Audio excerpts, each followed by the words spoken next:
Masterful work. Good morning, good afternoon, good night. Chase Acuff leads it off with a dinger. Into center field, Jackie Bradley Jr. is the hero in Hartford. The Cardiac Clowns come back and win it. Grab your peanuts, grab your popcorn, and leave conventional wisdom at home. The original baseball circus rolls through Hartford, Connecticut. 50 miles from P.T. Barnum's hometown, the biggest misfits, rebels, and renegades in sports converge to put America's pastime into a blender. Midway between Boston and New York, the Indianapolis Clowns and the Party Animals combine revolution and Broadway drama. To my right, the life of the party, Drake Toll. I am Cam Stewart. Red Sox legend Jackie Bradley Jr. walked it off last night, but tonight, anyone could be the hero. It could be the mascot. It could be the contortionist. It could be one of the 8,000 fans behind us at Dunkin Park. The Clowns, the Party Animals, it's about to go down. Had a little 2-week break in Banana Ball. We promised crazy when we came back. It's exactly what we got last night, Trey. Absolutely, and another blown save for the Party Animals. And that's kind of been the MO this year for the back half of the bullpen for the Animals. The 8th and 9th inning have not been kind to the black and pink last night. The Indianapolis Clowns took advantage.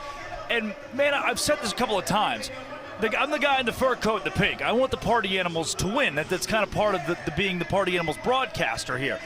But to see the Clowns playing in a historic city like Hartford, Connecticut, to have a guy like Jackie Bradley Jr., who played professional baseball an hour and 45 minutes away at Fenway Park for the Boston Red Sox, walk off the game last night. We'll show you clips of that here in a second. To see that, oh my gosh, it was an electric display of the sport. You saw it, I saw it, a lot of you saw it.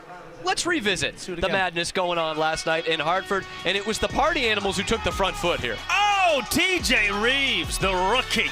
Deep to left field in the top of the first inning, just the second batter of the ball game. Chicks dig those things. It's a long ball for Revo.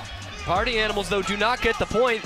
In the third, the Clowns do. Jalen Vasquez, his 4th homer of the year. He homered as a Double-A player in Hartford last year. He does it as a banana baller here in 2026. Clowns take the 1-0 lead in points. Let's flash forward to the 8th, where the Party Animals are up 2-1. Nico Holsizer hits a ball that still has not come down yet. 2-2 going into the 9th. Holsizer, his 10th long ball of the year. Next pitch, let's get crazy. Anything you can do, I can also do. I'll put it that way. I'm not sure about better. Nico Holsizer, 493 feet to left. But Chase Acuff says, we'll retake the lead. 3-2, Animals on top before we go to the bottom of the ninth. Again, in a save opportunity for Mike Vivace's squad. Golden batter, Jackie Bradley Jr. up the middle, base hit, 2 on with 1 out. Ice in his veins, but he's got to go on deck because his batting after Joe Gray Jr. Joe Gray is going to knock in the game-tying run. Eli Payton in to score. JBJ takes center stage. JBJ into center field. Jackie Bradley Jr. is the hero in Hartford.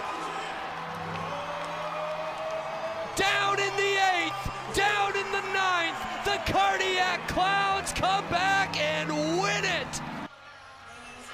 The inaugural Banana Ball Championship League draft held last fall. The big shock, Jackie Bradley Jr., pick 1 in round one, and he showed you why with the showman performance last night, specifically in the 9th inning. Yeah, to give you context there, the reason it was shocking is not because he was taking 1-1. That was expected. It's because we didn't know he was in the draft pool until the day of, the moment of that 1-1 announcement, and JBJ has been incredible. Second in the Banana Ball Championship League in hits, 3 for 4 last night. 2 of his 3 hits came in the 9th inning to help the Indianapolis Clowns. He technically scored the game-winning. He drove in himself. He was the golden batter. I love this. Kirkland Banks comes in to run. He's the one who took the place of Kirkland Banks at the plate, drives in Kirkland Banks to help win the ball game. He hits. He plays the center field better than anybody. So what is Jackie Bradley Jr. actually worried about? He went to ESPN to tell us. What's been the biggest adjustment for you going from Major League Baseball to playing banana ball? The biggest adjustment for me has been the entertainment side of things, and I'd say that obviously we entertain, in Major League Baseball, but actually having to do choreographed dances and interacting with the fans face to face is something that that I wasn't used to. So right now, I'm just trying not to be the worst dancer. So I know the deal. Jackie Bradley Jr., the hero. He's with our Rex Castillo. Jackie! No. Ladies and gentlemen, that is why you draft Jackie Bradley Jr. #1 overall. Jackie, after the break, how good does it feel to get this win for your team? It's amazing. It feels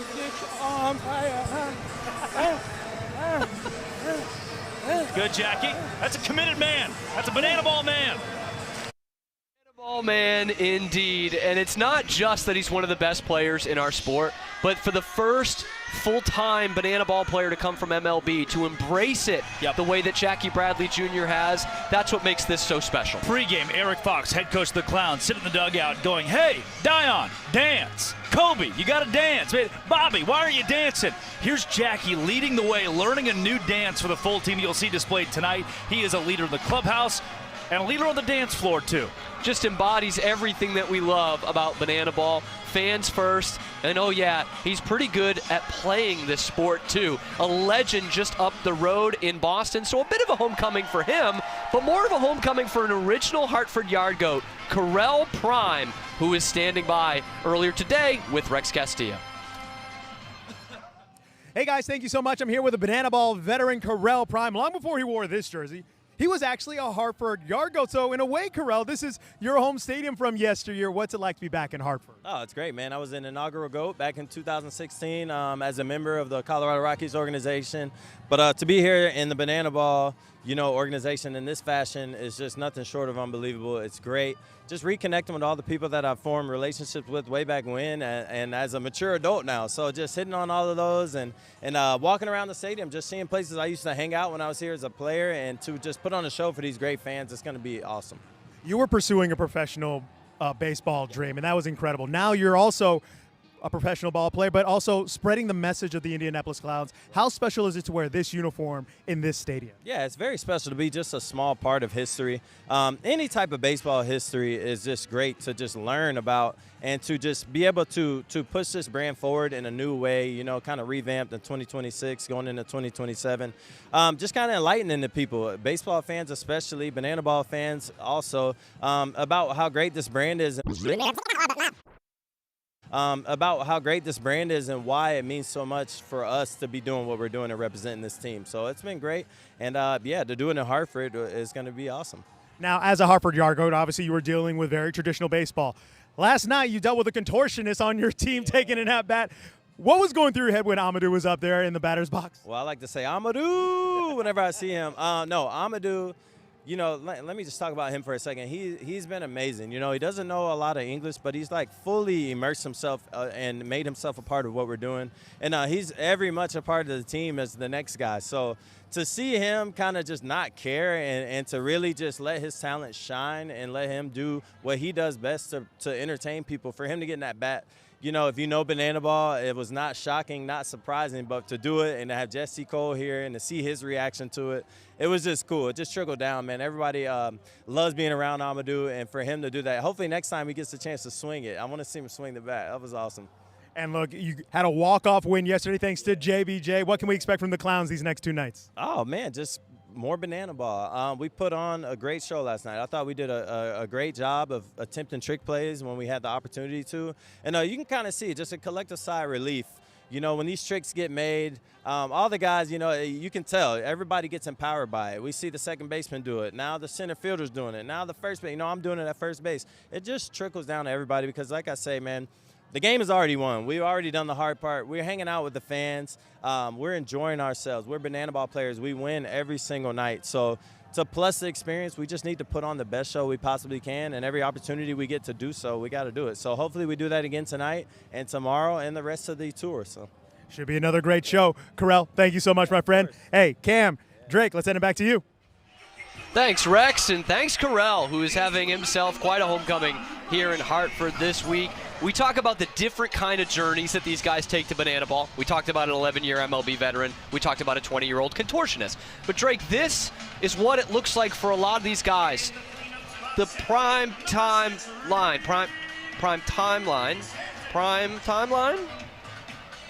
I see where you're going for here, and I like primetime line. Primetime line. That's a lot of baseball games. It's a lot. Right there, my friend. A lot of places. A guy who was Organizational Player of the Year for the Colorado Rockies back in his minor league playing days. He has been a stalwart in the sport of baseball across multiple leagues and at multiple levels, and this spans leagues at the same time. I'll play winter in Mexico. I'll play summer in Australia. I'll play the Pioneer League when I can. Any taste of baseball Prime can get, he has attacked it during his career. And he's shown that same leadership, that poise, that veteran mentality in the sport of banana ball, taking what he knows of baseball and applying it to this game. And he's a guy who is basically the quasi-captain of this Clowns team. There's a couple of veterans that are sprinkled in there. Correll Prime, a huge part of banana ball, a huge part of what separates baseball from banana ball. These 11 rules with our leader, Jesse Cole. Banana ball is the fastest and most entertaining show in sports. And the 11 rules guarantee the most fans-first experience every second. Unbelievable! Welcome to the Banana Ball Championship League! Rule number 1, win the inning, win the point. The team that scores the most runs in an inning wins the point. It's a walk-off winner to the deepest ball field! Oh my goodness! With the equalizer point, trick plays provide the away team an opportunity to earn a point going into the final inning. And in the final inning, every run counts as a point. Rule number 2, banana ball has a 2-hour time limit, guaranteeing that every game is fast-paced and action-packed. Rule number 3, no stepping out of the batter's box. If you do, it will result in a strike. Max stepped out of the box, and because he stepped out of the box, that's it. Rule number 4, no bunting, because bunting sucks. If you bunt, you'll be thrown out of the game. Rule number 5, batters can steal first base. Ball 3, Gideon taking off for first, throw from Leroy in time. Rule number 6, there's no walks. Walks are ball force sprints. The batter can advance as far as they want until every position player touches the ball. Those defenders have touched the banana ball. It is a 4-base sprint to open up the ball game. Rule number 7, no mound visits. Nope. Rule number 8, foul balls caught by a fan count as an out. Oh, they caught it! They did! They can't caught it on the third point! We're doing a showdown! Rule number 9, the showdowns. In showdowns, the best of the best face off in the biggest moment. One hitter versus one pitcher with one fielder behind him. And the hitter has to score. Deep to right center. See you later. Rule number 10, the Banana Ball Challenge rule gives the coaches and you, the fans, a chance to impact a call on the field. Rule number 11, the golden batter. Once a game, each team can give any player an at-bat regardless of the lineup. This offers the biggest matchups on the biggest stage. Big on big. Gamer, let's go! Let's go! Let's go! Get out of here, ball! That thing had a family! And those are the rules of Banana Ball. Man, I love me some banana ball. Let me tell you a story real quick. Every time I had to go to Target, Walmart with my mom, I'd say, leave me in the card aisle. And I'm doing it here again at the Banana Ball Championship League. Drake Toll, I mean, does it get any better than these new collector's boxes we've got in the BBCL? Earlier today, I drew a signed Peanuts the Elephant. No. Signed Peanuts the Elephant card. I've already seen the Coach Rack game-worn jersey cards. These collector's boxes are top-notch. Shop at thesavannahbananas.com is the place to be if you want one of these collector's boxes as soon as possible. We have an opportunity to show. I've got a box right here. What? Ooh. Yep. That is looking nice. 16 5-card packs randomized, so you have a lot of opportunities for randomized packs per box. I'll go ahead and open one. Is that cool with you? Can I do it too? I snagged one before we got on here. Good. All right. Girls, see what we got. Play us too. This is good. This is good stuff. stuff. A little Zach Phillips. Looks like some sort of rarity in this one. Ooh. Like an off-colored Zach Phillips. Today's Clown starting pitcher, Gage Voorhees. Bo, the Firefighters mascot.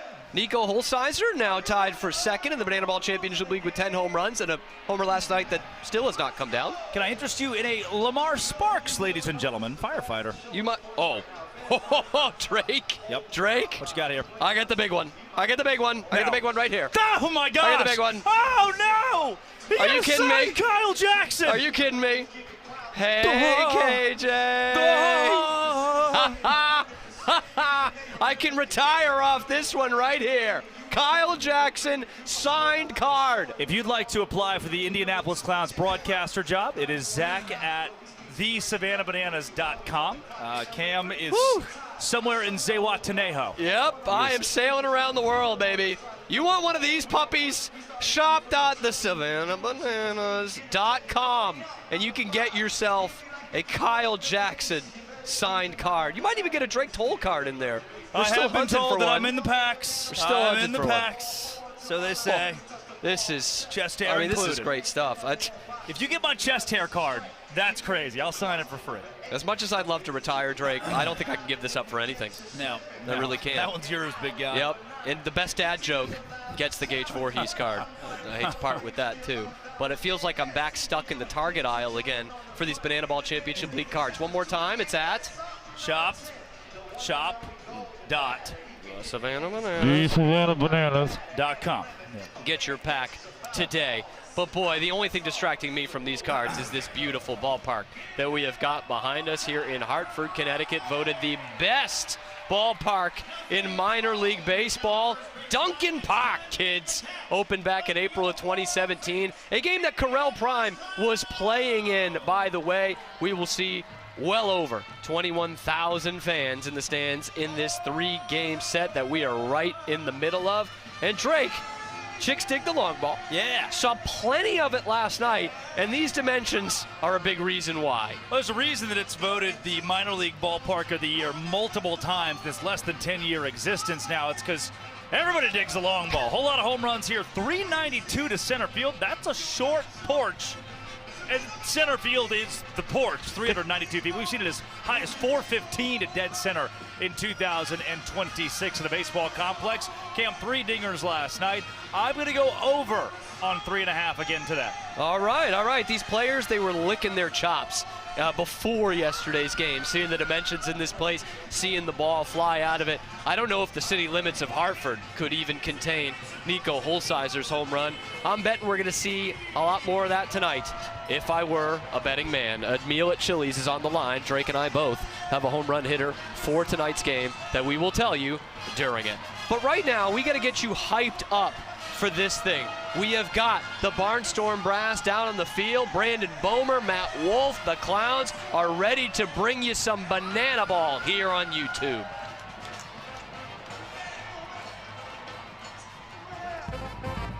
Come on! Oh, so bad. Oh, so bad. Yeah! We're so bad. We're so bad. We're so bad. We're so bad. Woo! Hey! Come on! And crew of the Indianapolis Clowns rolling in the home plate with big league funk, bass, and rhythm. Please put your hands together for the Barnstorm Brass.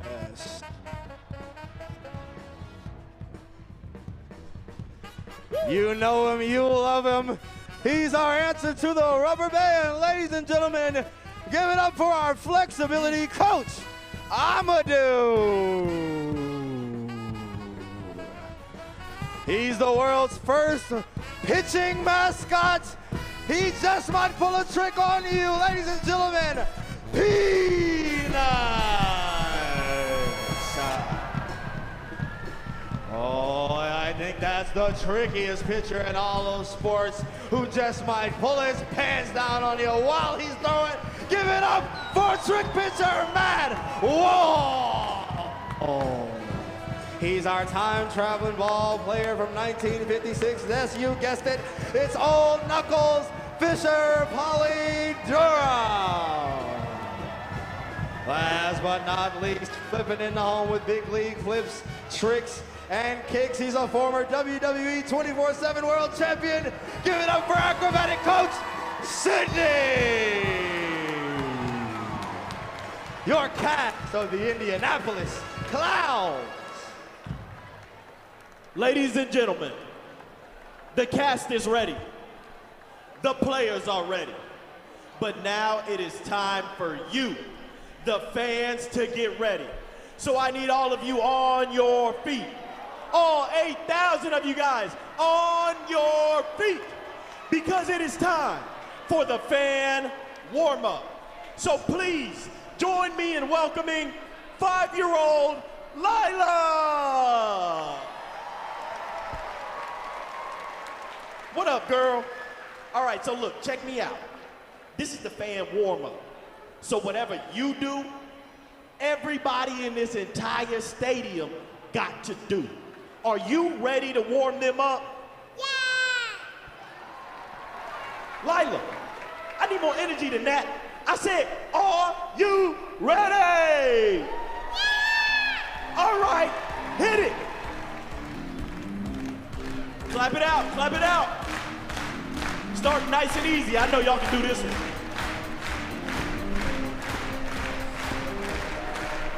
Oh yeah, the Reese Hampton. I love this move. Let me see you put some hips in it. Scuba! How do you know this? Disco, there ain't no way you know this one. This is a dance move older than you. 6'7", I should have known. I should have known.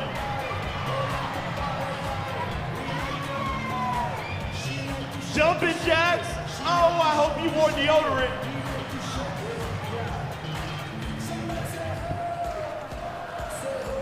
All right, clap it out good, because I'm tired. Hartford, please give it up for Lila.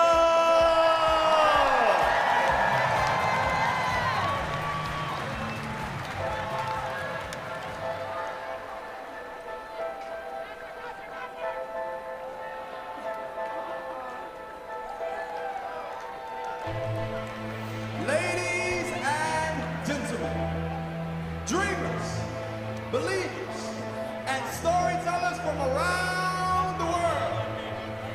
For over 50 years, the Clowns barnstormed this country, city to city, town to town, bus ride to bus ride. They played through rain. They played through hate. They played through empty crowds and packed houses. This is for every player who wore the jersey. This is for every pioneer and showman. This is for every player who stepped foot on the field. They built this. This is more than just a comeback. This is more than just a reunion. This is history in the making, and tonight, Hartford, Connecticut!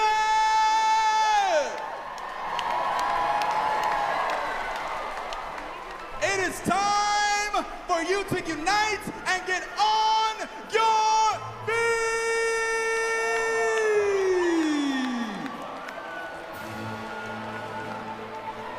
After 37 years in the darkness, the original baseball circus is back, and the show starts now! Step right up, ladies and gentlemen, boys and girls, banana ball fans of all ages. Let's meet the starting lineup for your world-famous Indianapolis Clowns. Leading it off, the outlaw in the outfield, number 3, Joe Gray Jr. He's an MVP, World Series champion, and a Connect 4 Hall of Famer, Jackie Bradley Jr. Man, a few words, but a whole lot of trick plays. Shortstop, Bobby Leday. He's single-handedly keeping the mullet industry in business. Behind the plate, number 22, Joe Lytle.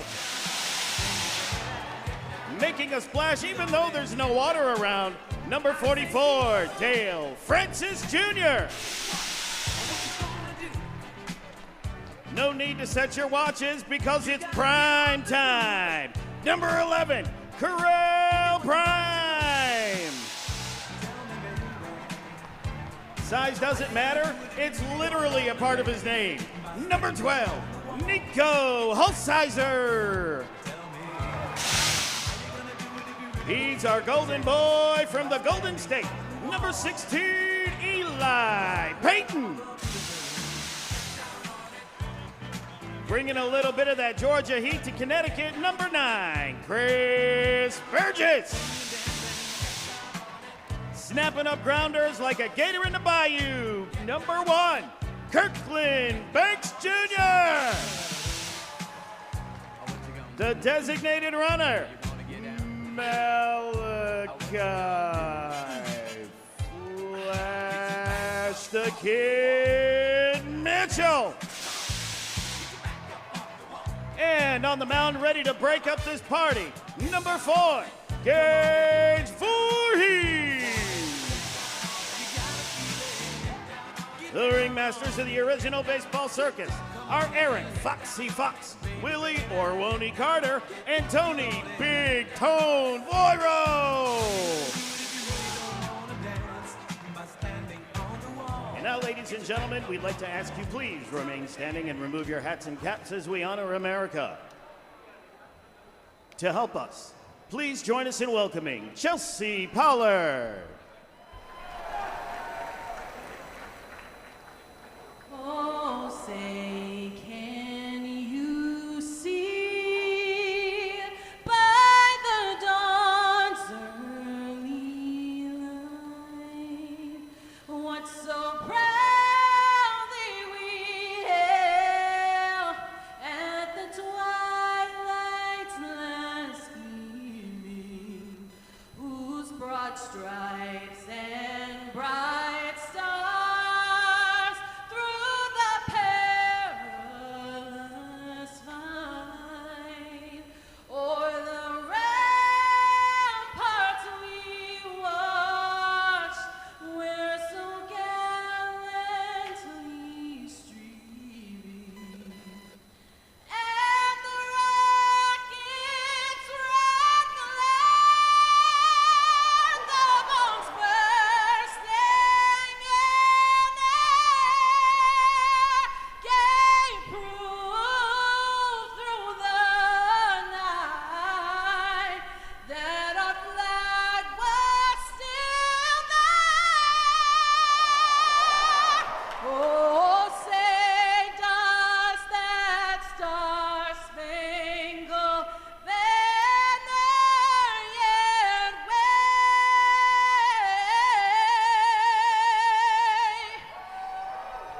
o'er the land of the free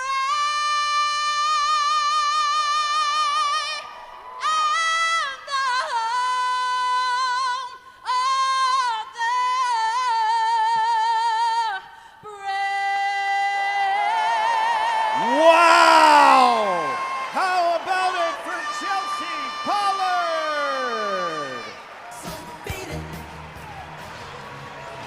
Wow. Between Chelsea Pollard and John Chungus, we have had ourselves a series already with the national anthems. I mean, stirring rendition right there.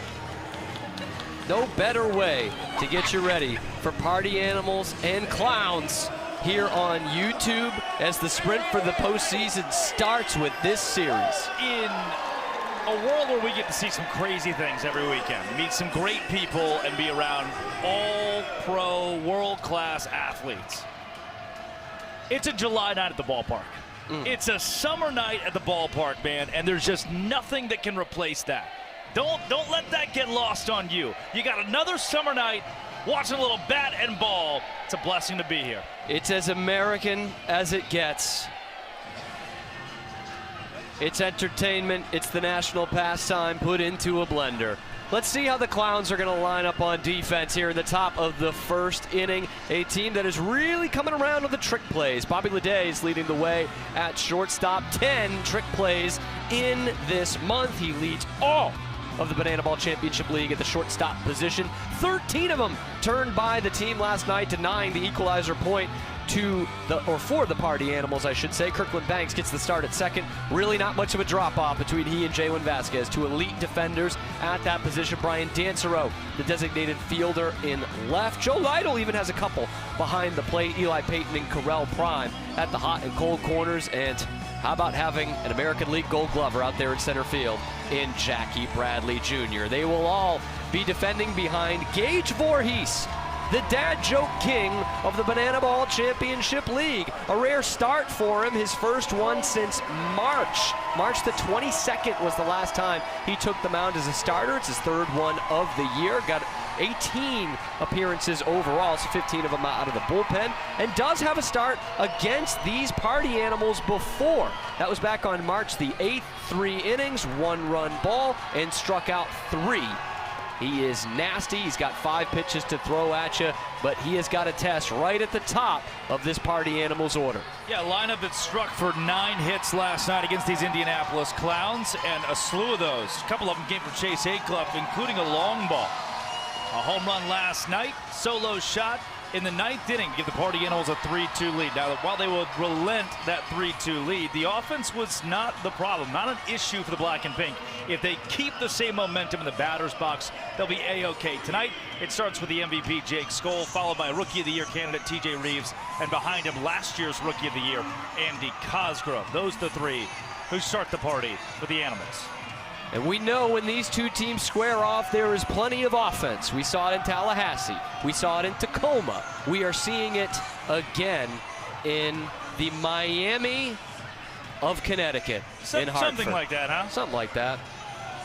We're counting down. Let's start this clock. Hello, Hartford, Connecticut. It's about high time that we get this show on the road. And that means I'm going to need some huge help from you, Hartford. On the count of 3, I want to hear a big play ball. Can we do that?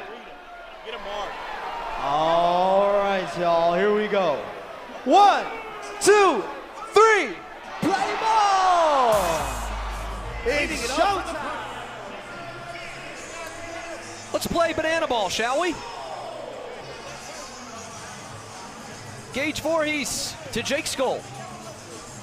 Low for ball 1. God, you're a YouTube audience. You know who he is. This one to center. Jackie Bradley. Come on! Come on! It's Jackie Bradley Jr.'s weekend. He goes through the legs for a trick play for out number 1. Have you ever seen it done more casually than that? I mean, we got the biggest banana ball fans in the world right now watching on YouTube a Friday night. You all know Jake Skoll, first-round draft pick, the Rangers in 2010, number 15 overall. And as I'm about to wax poetic about it again, of course, Jackie Bradley Jr. picks up where he left off last night. Now 3 trick plays in these 2 contests. You know, JBJ over that break was talking about recharging the batteries. I say they're at full charge. Tip drill. KB through the legs. Oh, the Clowns are putting on the circus early. I hope you have your popcorn. Jackie Bradley Jr., first 2 batters, 2 trick plays. with the former MLB All-Star. The Party Animals come out swinging, but those Clowns come out flashing the leather. 2 trick plays and 2 outs. Cosgrove a chance for a third. Tougher one. JBJ to KB. One more time behind the back. Jackie Bradley Jr. has his fingerprints all over this thing. 3 trick plays for the Clowns in the first. 3 trick plays for Jackie Bradley Jr. alone. 5 total for the team. Are you kidding me? Old dog, old tricks. JBJ gives you 3. That defense that is getting better by the day gives you 5. How will this defense respond? I just leaked a little. Second time this weekend, man. I gotta fix that. I think that checked out. Primary care physician. 40 trick plays for Reese Hampton out in center field.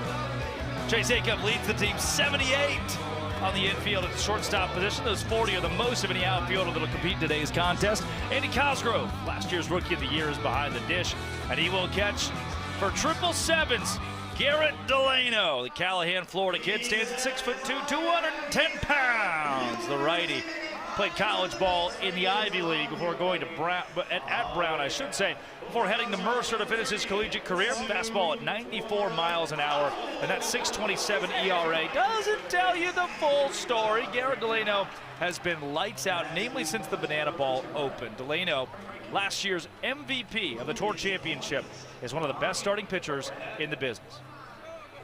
And he has had his success against the Indianapolis Clowns this year. Back in Indianapolis at the Clowns' homecoming, 9 strikeouts of the 13 outs he recorded. This is a different kind of Clowns offense, though. It is leading the tour in runs scored and in home runs. They were there when they needed him last night in the 8th and the 9th inning. Joe Gray Jr. leading things off. You see JBJ highlighted once again. He has been the man for the Clowns all season long, and definitely in the first 10 innings of this series with that 373 average.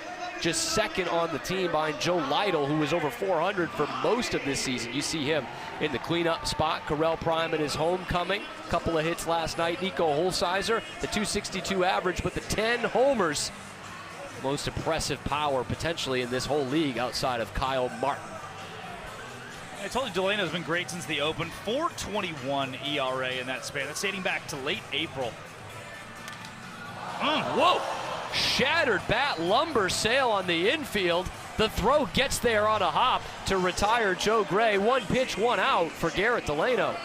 And R.I.P. that bat. A lot of credit goes to Jason Swan there for the pick at first base. Bloomer gets to the trick play category, and Delano 1 pitch, 1 out, can work on a pretty quick inning, but he faces last night's hero. He comes up to bad by Michael Jackson, but Jackie Bradley Jr. has been anything but in this season and in this series. What an astute observation. Thank you, Drake. There's a social media post that'll be coming out soon, so I'm told, with you and Jackie Bradley Jr. collaborating. It is the Cam Stewart, Jackie Bradley Jr. collaboration. The trail starts today. Any inside information on what that might be? It might have a little Boston Red Sox flavor there. See, it might be showing off a little bit.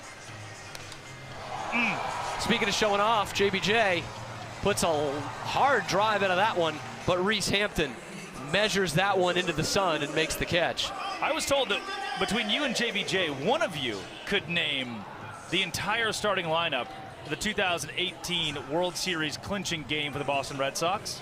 One of us could. And the other is named Jackie Bradley Jr. One wins the collaboration. One's got World Series One rings. wins the World Series that year, yeah.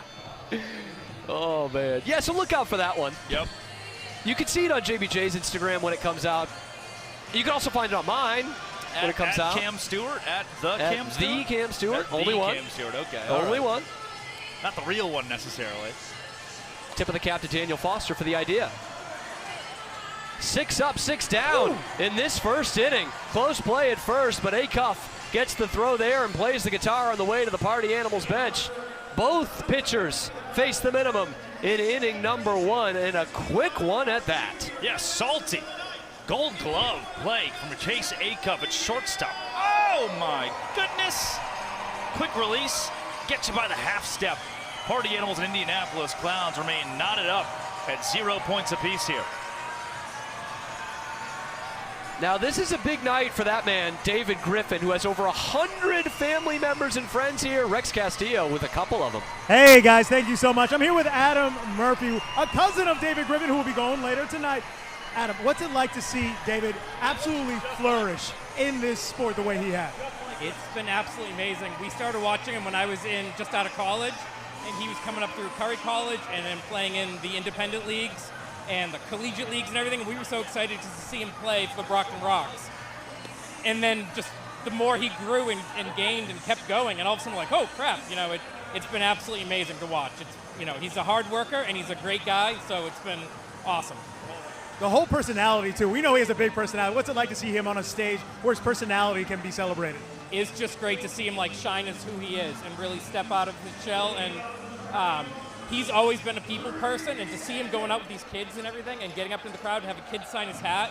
When my son was born, he was holding him. We were at a family party, and we would look over, and Dave's just holding him for an hour. And he was like that with all the kids and everything. And it's great to see him in his element with these kids and bringing so much happiness to the sport. Adam has mentioned that this is David's element, and absolutely this army of people. Make some noise, guys. This is who everyone is here to see him. They're going to make a whole bunch of noise all night long. Guys, back to you. You can hear him, and you'll hear him throughout the entire game. Heard that one. Reese Hampton up the middle, base hit. The all-time leader in hits in banana ball history adds to his total. I like David Griffin's cousin. Looks a lot like David Griffin, too. You can see it, can't you? I can see it. Griff told me 115 is his estimate tonight. The Griffin-Murphy family and all kinds of friends. In fact, a party bus of Griffin friends has come down from Braintree, Massachusetts, just about 2 hours from here. Yeah. Sacco and Vanzetti. Yep. Yeah. The Adams family. Uh-huh. The presidential one. John Adams' hometown. Da-da-da-da. Da-da-da-da. No, see, Drake, it's the other one. Adams Eye Care, Morrilton, Arkansas? Could someone get him a history book, please? There's got to be a kid in here who can name all the presidents. Yeah. Just like that 2018 World Series lineup for the Boston Red Sox. Something like that. Jason Swan just gets a piece to stay alive. It's a homecoming of sorts for David Griffin, just about 2 hours away. We expect to see him pitch tonight. Same for Clark Gilmore, who should be on the mound tomorrow. Are you surprised to not see Griffin in the starting role here? I am. Yeah. He started all but about one of his appearances. That was all the way back in early March. Yeah. But there is the thought process of, hey, let's get Gage a look. Here he's a guy who has starter experience. We bring in David Griffin in the middle of the game, and he shuts it down as one of our best pitchers. Ball four sprint. Let's see what Reese Hampton does as he rounds third. He will stay there. So runners at the corners after a single and a ball four sprint to start this second inning. There's some traffic in Hartford, but it's on the base paths this time. Yeah, now you get Tanner Thomas, who was 2 for 4 last night, batting .302. In 2026, an uptick from 2025. Tinder's been in the heart of the lineup of the Party Animals for all of this campaign, and just proven why he's a veteran bat that Mike Vivacus can trust. 25 RBI, third on the team, leader in home runs for the Party Animals, sitting in the 6th spot with a couple of men on base. Again, hit .269 last year, up to .302 this year. Swan is off, but he's going to have to retreat as that one just a piece of it for Tanner Tinder Thomas.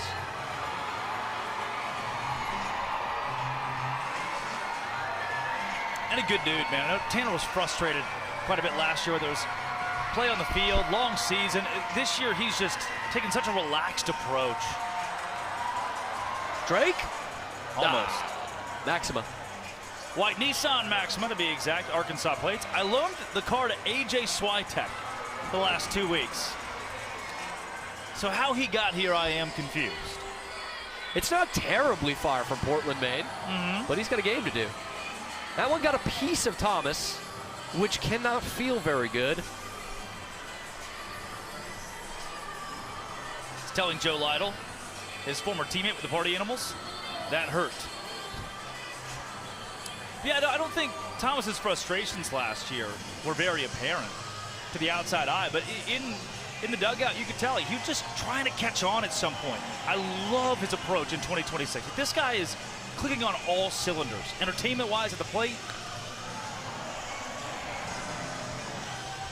It's what a chance for Eli Payton, but it's going to go into the Party Animals dugout that you were just talking about.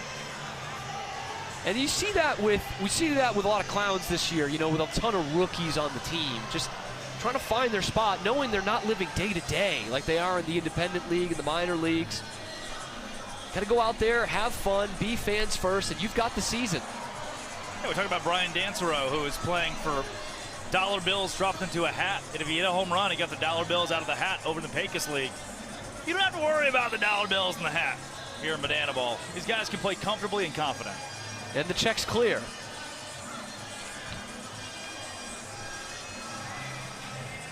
Heard that with Daniel Foster of the Clowns as well. This guy who's saying, you know what, I got to roll here.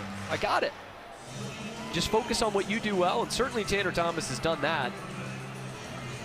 Rode it to a championship last year and a good 2026. Sprint, it's going to bring in at least one. All 7 of those Clowns defenders behind pitcher and catcher are going to have to touch it, and it will be an RBI ball 4 sprint for Tanner Thomas. 1-0 in the inning for the Party Animals. What do you say the Party Animals shake that? Party rock to get us going at Hartford. Animals lead the inning 1-0, and that's been the bugaboo for Voorhees this year, the control. Came into the game 28 2/3 innings pitched, have thrown 22 ball 4 sprints in that span. Here through 1 complete technical inning, already 2 ball 4 sprints that he's dished to the Party Animals. And after 3 up, 3 down, 5 trick plays in the top of the first, 3 from JBJ, Voorhees just not able to ride the momentum. And now you got a guy who drove in an RBI with a double last night, Mikey Ballard. The big 407 on the back, black and pink. Rope down the left field line, that'll be a foul ball. We were at the liberty of the monitor down that left field line in Hartford. 0-2, upstairs. And Voorhees, just a guy with a ton of off-speed, nasty stuff, and that's where it almost comes to hurt him sometimes. When you've got a week or two where it's just not falling in the right spot, those ball 4 sprint numbers go up. Sometimes get out of control, but Voorhees has the swing and miss stuff. From 0-2 to 3-2, in danger of handing out the 3rd sprint of the inning, bringing in at least another run. That's exactly what's happening. Yep, Voorhees really wanted that one, but it's a 3rd straight ball 4 sprint, and they're trying to bring in 2, and that's exactly what they'll do. Tanner Thomas, a 3rd run across for the Party Animals here in the 2nd. I guess the question becomes, if you're Eric Fox, the skipper of the Indianapolis Clowns, do you think about pulling Voorhees here? 3 straight batters that he's dished ball 4 sprints to, 30 pitches in. Especially when you do have a starter in David Griffin ready to go, a guy who has more innings pitched than anybody for the Clowns this year. Like, you know he's going to give you a solid couple. He only used Vinny Santarciero, Matt Wolf, Monet Davis last night, but really Nick Wilson would be the other one that you would use. Is this one, they do not get the force out at second. Leday went behind the back to Kirkland Banks, who wants to take a look at this. Right now, it's going to be an infield single, I think is what Blake O'Hare is going to call that, but this looks to be a Clowns challenge. And they have to be super confident as a team to challenge a call like this, because you're already down 3 runs to 0. This just isn't a position of challenge. Unless you know for sure. And they did. They were correct. They did? Yeah, for sure. This is the perfect time to challenge, Cam. I've been saying couldn't ask for any better. Yep, you said it. And a trick play to boot. It's ambitious by Bobby Leday and Kirkland Banks. Leday behind the back, Banks with the bare hand, but The call on the field has been overturned. The runner is out. But it works. Kelly Dine was right on top of it there at second base. Just got a bit spun around. Happens to the best of us. That's why the challenge exists. So the Clowns get exactly what they need, and that is an out. The first out of the inning. With 3 runs already in. Yep. You could say it's desperate, but only if it doesn't work.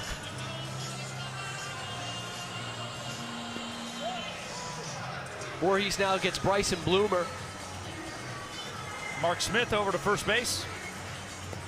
He'll run for the Party Animals, the designated runner for the team. Former Sacred Heart Pioneer. Saw him in his old SHU jersey last night, paying tribute here in Connecticut.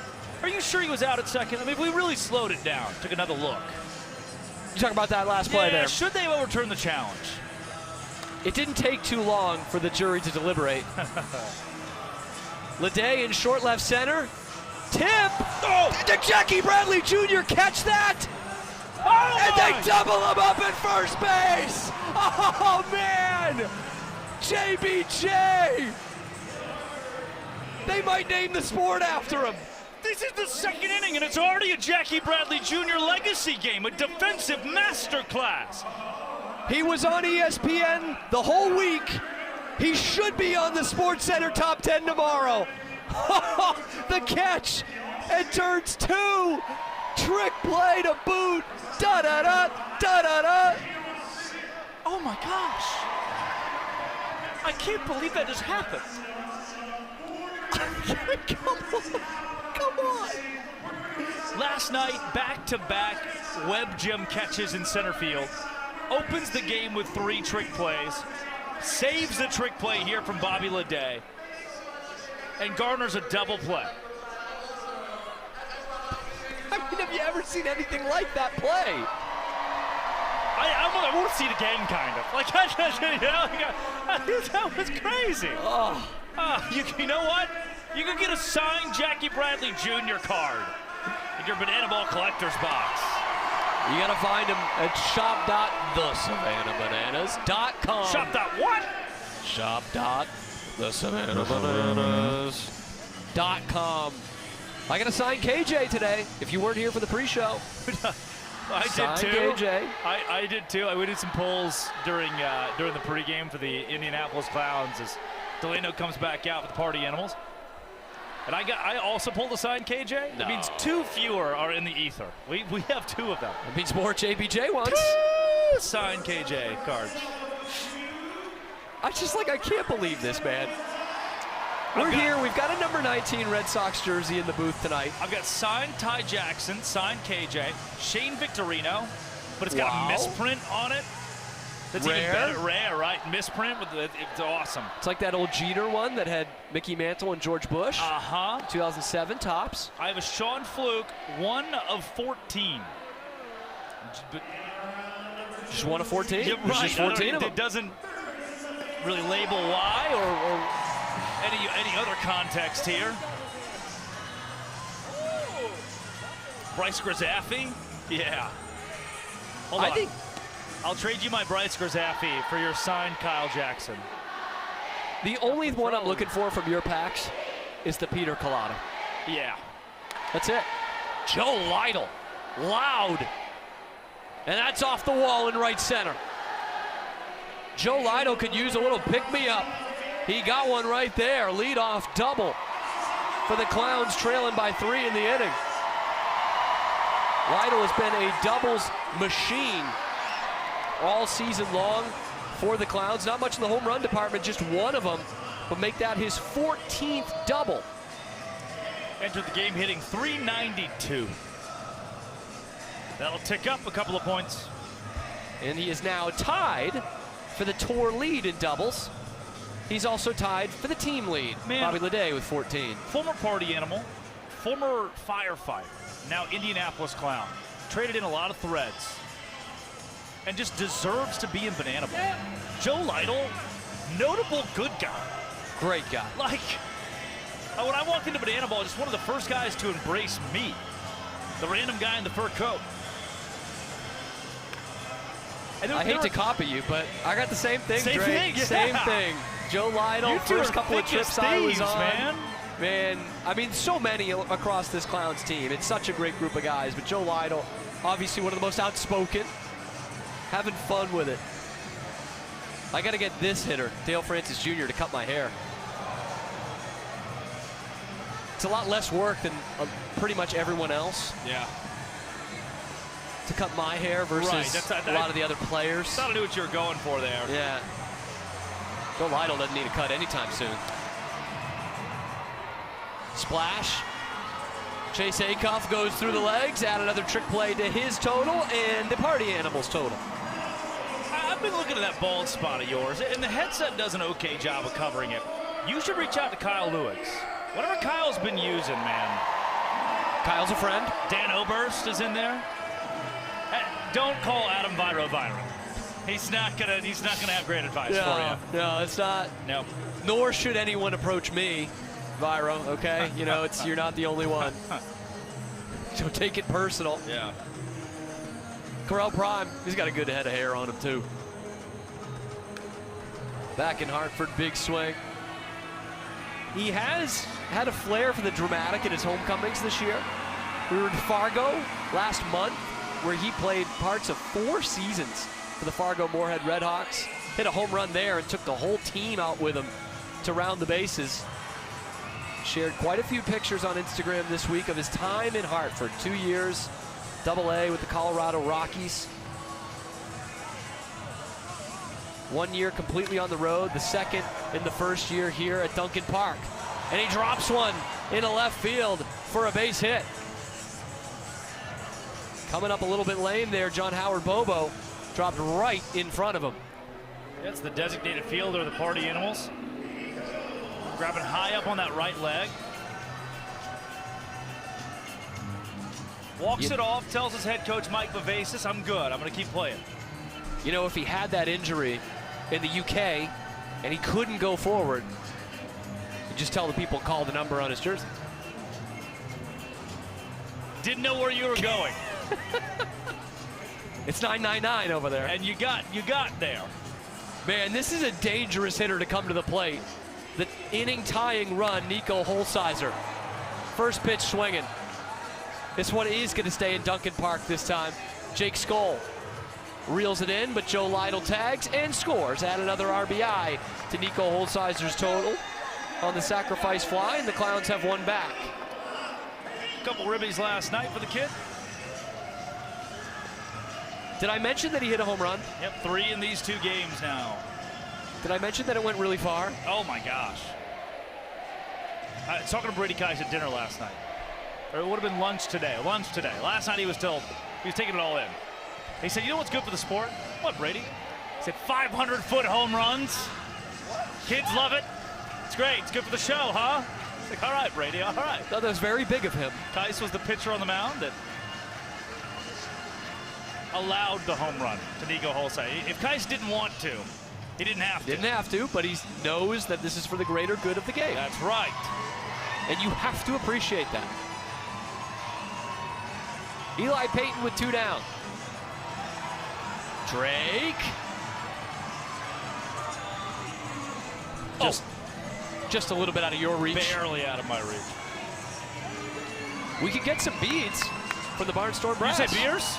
No. I heard beers. No. And you don't even have to do that thing you did in New Orleans. The pictures are still somewhere on the internet. Lord help us. Lord help that lady. 1-2. It's outside.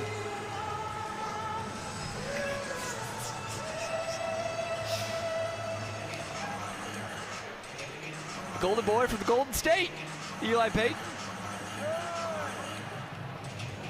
Ooh, flash the kid. Dancing off first base. Not the kind of dancing we're used to in Banana Ball. Well, that guy knows how to run the bases. It's what he does best. It's what he's done better than anybody in Banana Ball history.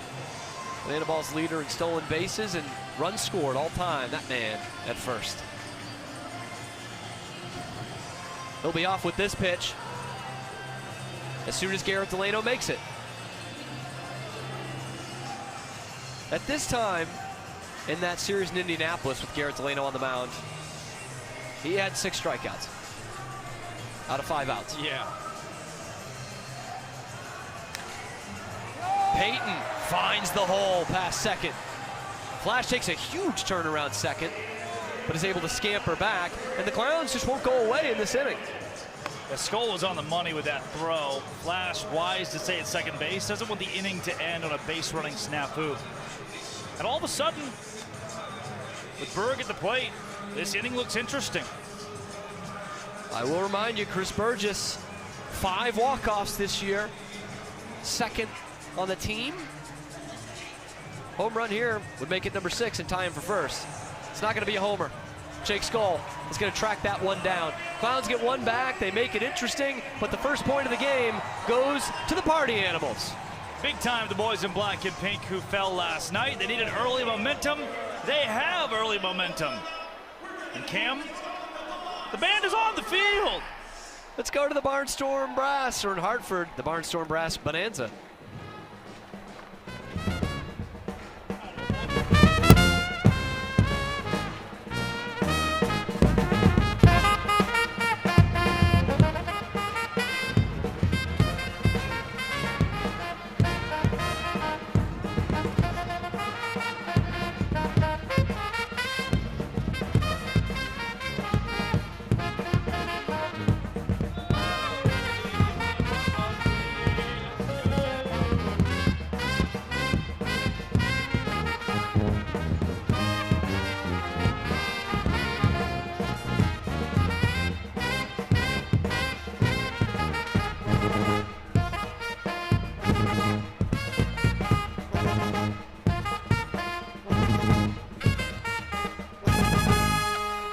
Give it up for the Barnstorm Brass!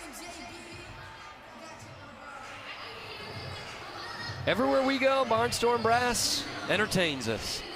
And every time we get the Party Animals on the schedule, one of the most entertaining players we got out there, Noah Fisher, who will lead off this inning and give us something a little special. He's in center field. There's one piece of this walk-up that could go very, very poorly. Let's all root for that. Yep, we could see a great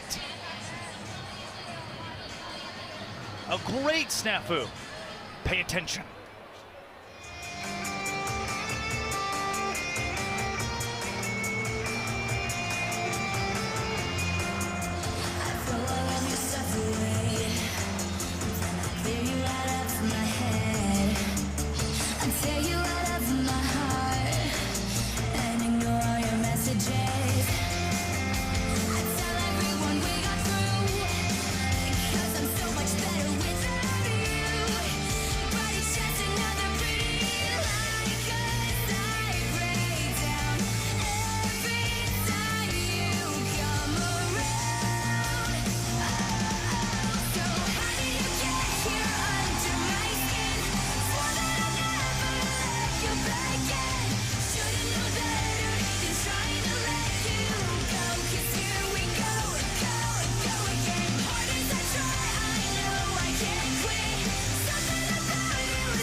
There was a non-zero chance that he couldn't break through the heart.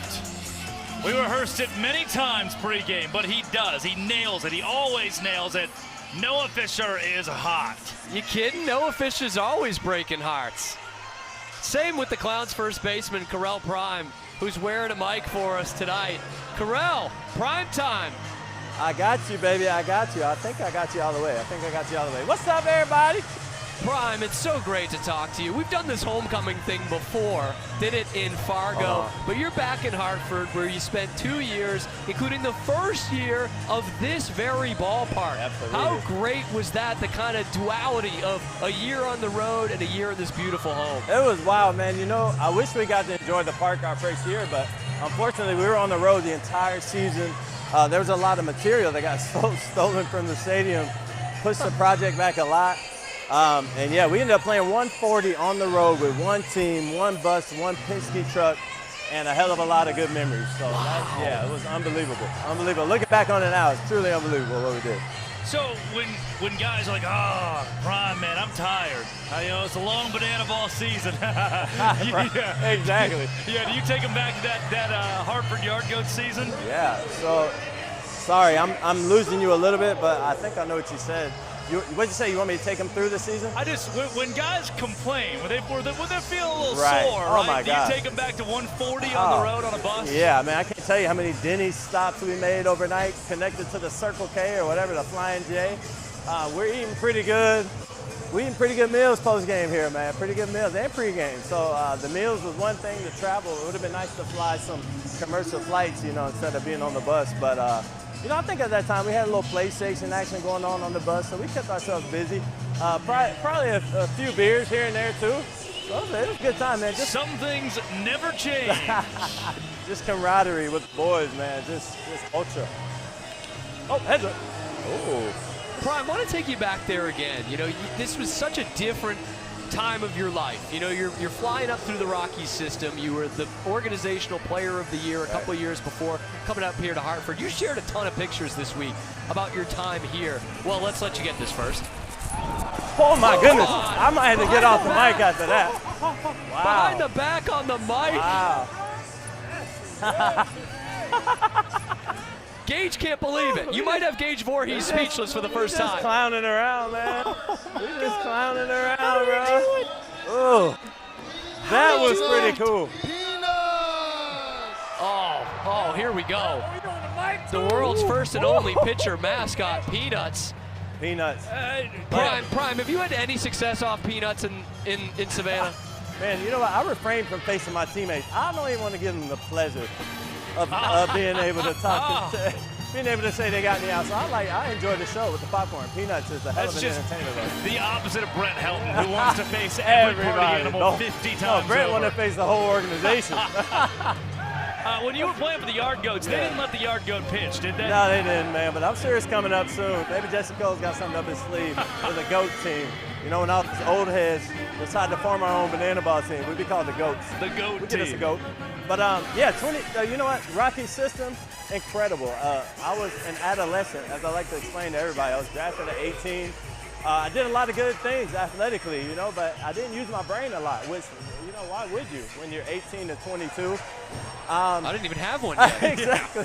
Frontal lobe. That's why I say, man, when everybody's like, yo, how was it? It was an incredible experience, and now I find myself just pulling so many things I learned from then that I just didn't even know I was storing, in the subconscious. They just come out naturally now as I'm older and I'm teaching the game to younger guys. But yeah, I did. I got through the system quickly, and I'm sure that 2016 year didn't help. Being on the road, I had my first child that year. There was a lot going on, behind the scenes, but it led me here. It's part of my journey, and it's just been unbelievable. So I'm glad to be back in Hartford in this fashion with this team. It's been truly, truly remarkable. Real quick, you mentioned the birth of your first child there. You've been bringing them on the road. They've been running the bases with you. Just how special has that been, this environment that is here in Banana Ball as you do the sprint defense? It's special. Shout out to Corey. I hope he's watching right now. He's a special young kid, man. And I tell all the younger guys here, I'm like, my boy Corey's been in the locker room a lot longer than you guys have, when you put it in that type of perspective. So he's just grown up, watching his journey with all of his uncles out here from both teams. Every team in the org, they always welcome him with open arms. It's awesome to be able to share this experience with him. Prime, your mix of being so grateful for this and so humble in your approach, take me through how your minor league experience has made you grateful for what Banana Ball is and the way players are treated here. Absolutely. I just think it's the perspective. I do a lot of work on myself when we're not on the field. Whenever I'm off the field, I like to spend a lot of time alone and just truly put things in perspective for what we're doing here. The opportunity I've been afforded to be a part of this, it's really easy to get caught up in mindsets that, just don't align with your personal values. But I just try to keep myself hanging around the guys that remind me of that. They hold me accountable. And it's all encompassing, man. On the field, off the field, just truly grateful to just enjoy being a human. It's as crazy as it sounds, but it's the truth. You know, we talk about your advice to these young guys. Well, we'll catch up with that later. Absolutely. Kirkland Banks You got catches it. the Look, AB. lineup. Carell Prime, the conquering hero, coming back to Hartford. Prime Love y'all, time. man. Always appreciate you coming and talking to us. Absolutely. Let's send it down to Banana Foster now. Across the United States, there are over 400,000 children and teens in foster care without a permanent home. To raise awareness and support this community, we created Bananas Foster, the official nonprofit of Banana Ball. Our organization is dedicated to celebrating the foster care community while educating and inspiring others to get involved. Tonight, we get to celebrate the Cerrone family. After experiencing foster care himself, Brian knew that he wanted to give a safe and loving home to other kiddos in need of one. So together with his wife, Victoria, and their 3 kiddos, they chose and felt called to open their home as a licensed foster family dedicated to helping children who are overcoming high-level traumas. In 2 years as a licensed foster family, they welcomed 2 incredible kiddos into their home and have adopted both into their forever family. Fans, please help me celebrate these incredible families for making a difference right here in your community.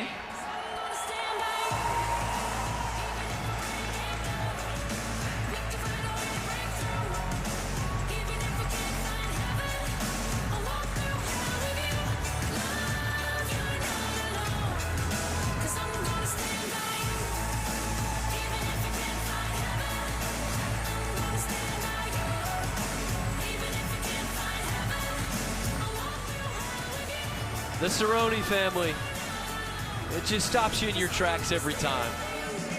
The heroes in this community and every community we visit that get the highlight here and the cheers, the audience they deserve. I don't want to take the spotlight away from this moment, but I do want to pitch a question to you. You know, I'm incredibly grateful. We told the story a bit yesterday of how long we've gotten to work together.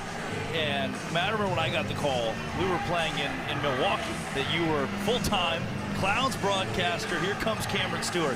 How excited I was. Since you got to this sport, what has it been like to see these Bananas Foster presentations, these moments? It is as special as it comes, because it shows you that, yeah, we're putting on a show and it's entertaining and it brings so many smiles to so many faces, but it's authentic. It goes the extra mile.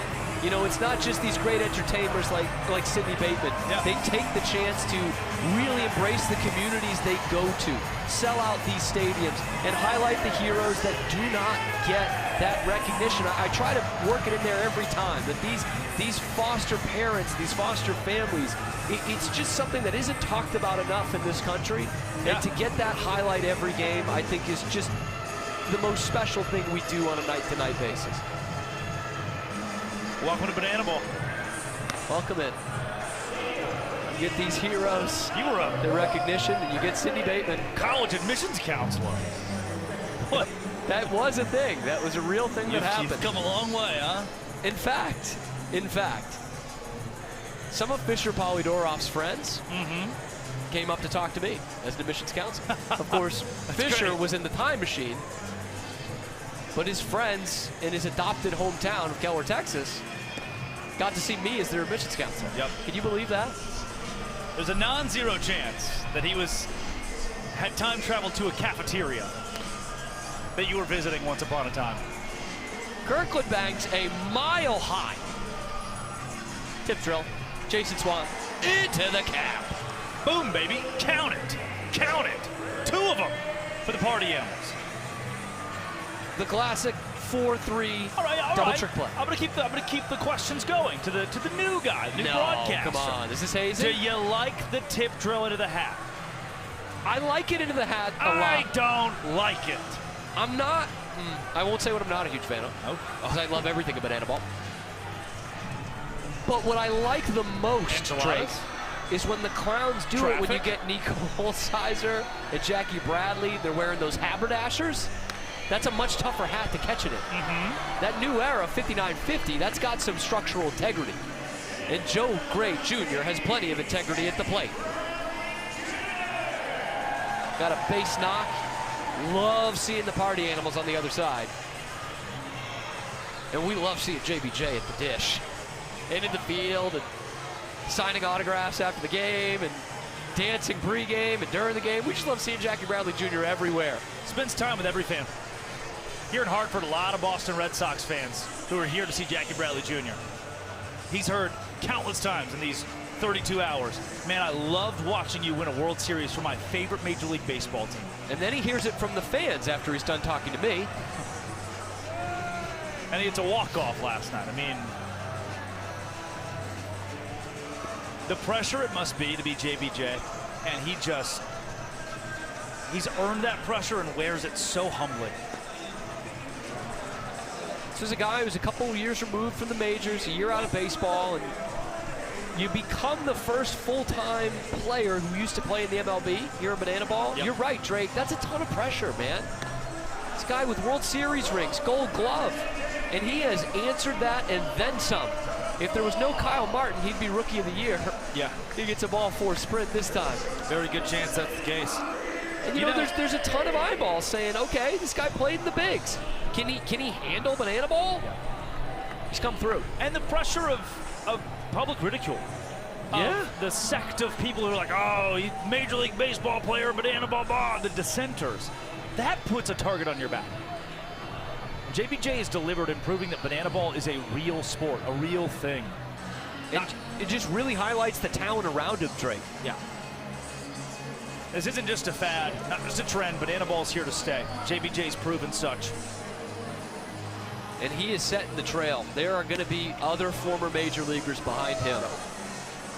He's even dropped some hints at some of his former teammates he's trying to get into this league.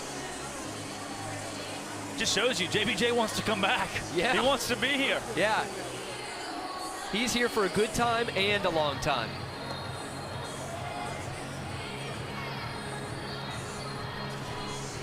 Look at those guys, man.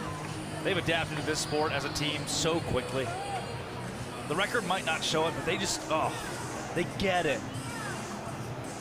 That's the key. They really understand what we're doing here. And they have from the very beginning, and I talk about it so much, but they understand what they're representing. Yeah. Banana Ball, first and foremost, and all that's great about that, but the Indianapolis Clowns, these guys get that. And as good as JBJ and Carell Primar, it starts with Eric Fox. Again, he's at rehearsal today, microphone in hand. Bobby, dance better. Bobby, what are we doing? Bobby, try. You got to put 100% of this dance. Jackie's tapping Bobby, hey Bobby, watch me, do it like me. It's great. Bobby has a chance to walk off the inning and tie the game here, right here, by the way. The head coach. For all these funny Instagram videos of guys impersonating Savannah Bananas coach. Like, Fox was this quiet assistant coach of the Bananas last year who has just turned into a pro's pro. You see him right there. He's such a leader for the Indianapolis Clowns. Perfect to be the head man here for the Clowns. And, you know, we talk about the players embracing it. He was the one from day one. He said, guys, this is more than a uniform here. This means a lot to a lot of people, and you are going to find that out throughout the season. And they absolutely have.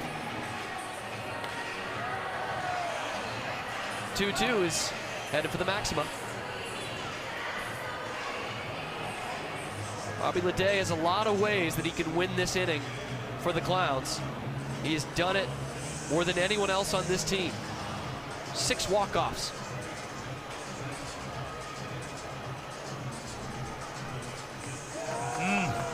What a plate appearance. That is the thing. Leday strikes out a lot. He does. He loves to swing. But he can send you into an absolute battle. Yep.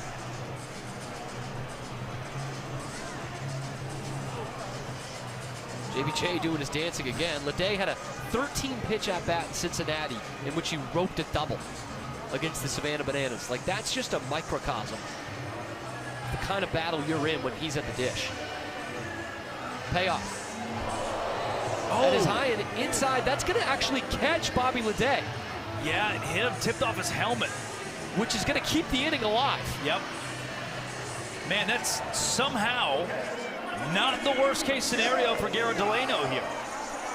If Leday's able to duck out of the way, the ball four sprint walks off the inning. Instead, just, man. Yeah. Good thing Bobby's okay, was able to get out of it just enough, but it nicks the helmet, and now the bases are loaded, and Delano can still get out of this. Surely, completely unintentional from Delano as well. Joe Lytle, no stranger to the walk-off either. He's got 5 of them this year. That's why you saw no malice out of the Clowns dugout. Nobody can. They know Garrett Delano. They're sharing a locker room this weekend. Yeah. Yeah, you see Bobby just a little shaken up, you know. You're frustrated when that happens to you, but nothing further. Scary as hell. Lytle down 0-2, asking where that pitch was. I don't think he was asking. I think he was telling. Catcher always knows. He has caught a lot of games in his banana ball and baseball career. Telling Trey Hudson where that one was.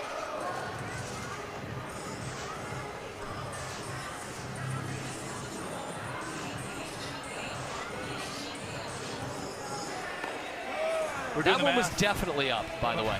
Definitely. Delano 5 minutes per inning. Voorhees, who started for the Clowns, 5 minutes per inning. We said we might be 50 minutes in, 3 innings in. We are. Well, that's we are. Math from some comm and journalism majors here. Well, you factor the entertainment and sure. It's going to be a long, and it has been a long ball game already.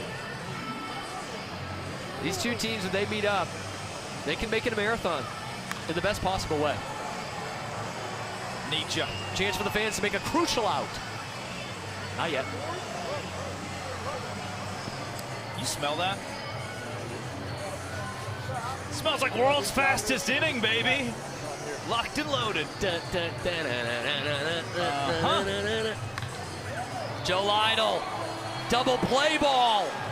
What a Houdini act from Garrett Delano. Bases loaded, 1 out, no margin for error, and he keeps the 1-0 lead in the hands of his team, the Party Animals. Cuts down his old teammate, big for the black and pink. All right, fans, it's time to go back down to the field. Well, fans, we here at Banana Ball love to sing and we love surprises, and we're about to get a heck of a lot of both right here with the game we call Music Roulette. I'm standing by with 2 contestants who are going to be assigned a randomly selected song and pair it up with a randomly selected genre of music. They're going to have to mash them up and sing it out in real time, and you, Hartford, are going to decide who's winning Music Roulette. Introducing first, he is the multi-talented, time-traveling Indianapolis Clowns player, Fisher Polydorov. The floor is yours. Let's find out what you're pulling. Let's see. Always up for a challenge. You are being assigned blank space, and the genre is reggae. T-Swizzle. Interesting. Let's see what you got.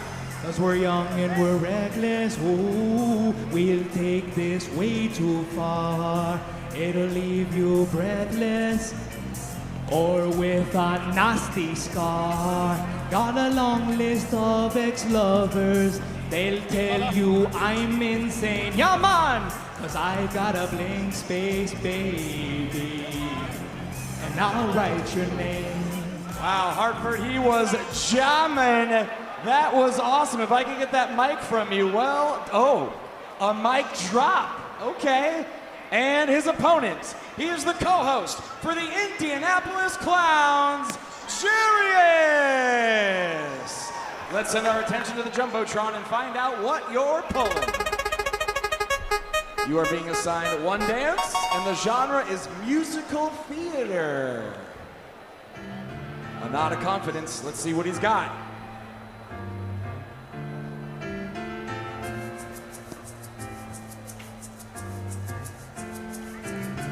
Grips on your ways, front ways, back ways. You know that I don't play. Streets not safe, but you never run away, even when I'm away. OT, OT, it's never much slow when we go OT. I pray we make it back in one piece. I pray. That's why I need a one dance. got a Hennessy in my hands. One more time before I go. Higher power taking a hold on me. Wow, well done, both of you. I didn't think either of those would work, but they did. Hartford, who's winning Music Roulette? Is it Fisher? Is it Jarius? Congratulations, Jarius! With the mic drop, you have won Music Roulette.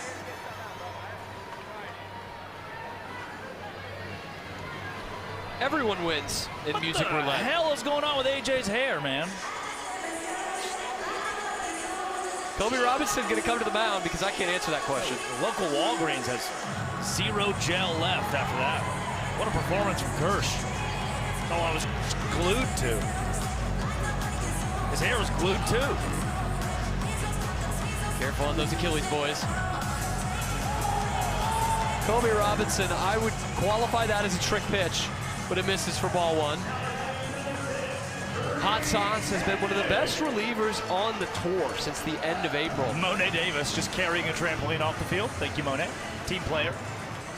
So last weekend for a couple months, Women's Professional Baseball League is where she's headed until late September. That's awesome. His name's Kobe, but I think that's an Air Jordan throw. Air Jordan pitch. You like that.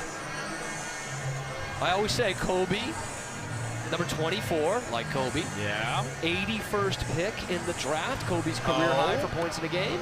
He's no Bam Adebayo. No Bam. Obviously not that good. Right. Reese Hampton, single back in the second, came around to score first run of the game for the Party Animals. They scored 3 in that inning and got the point. That's where we are right now, in the top of the 4th. But Kobe, from the end of April till the last series in Jacksonville against the Coconuts, nobody had a better ERA on the tour than him. Not even Danny Hosley. 1.62 for just over 2 months. Now, it was a rough outing last time, but he has been super valuable as the penultimate pick by the Clowns of the draft. Peanuts. Reese Hampton out to right, a tough route for Nico Holsizer. It gets over his head. Hampton thinking 3, he's got it. Reese Hampton has 4 triples this year, and they are all against the Indianapolis Clowns. Reese Lightning loves seeing this team. It might be the greatest stat this year that you've never heard. It might be the craziest stat in Banana Ball. 3 of Reese Hampton's 4 triples came in the same game back in Indianapolis. Game 2 against the Clowns. He had 3 triples in the same game. I've never heard of that. I've never seen that before. It doesn't exist. It's all made up. No one's counting. The points don't matter. One day we'll wake up from the coma. Yep.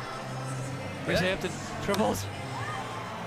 He's going to be able to walk home. Jason Swan going to knock him in.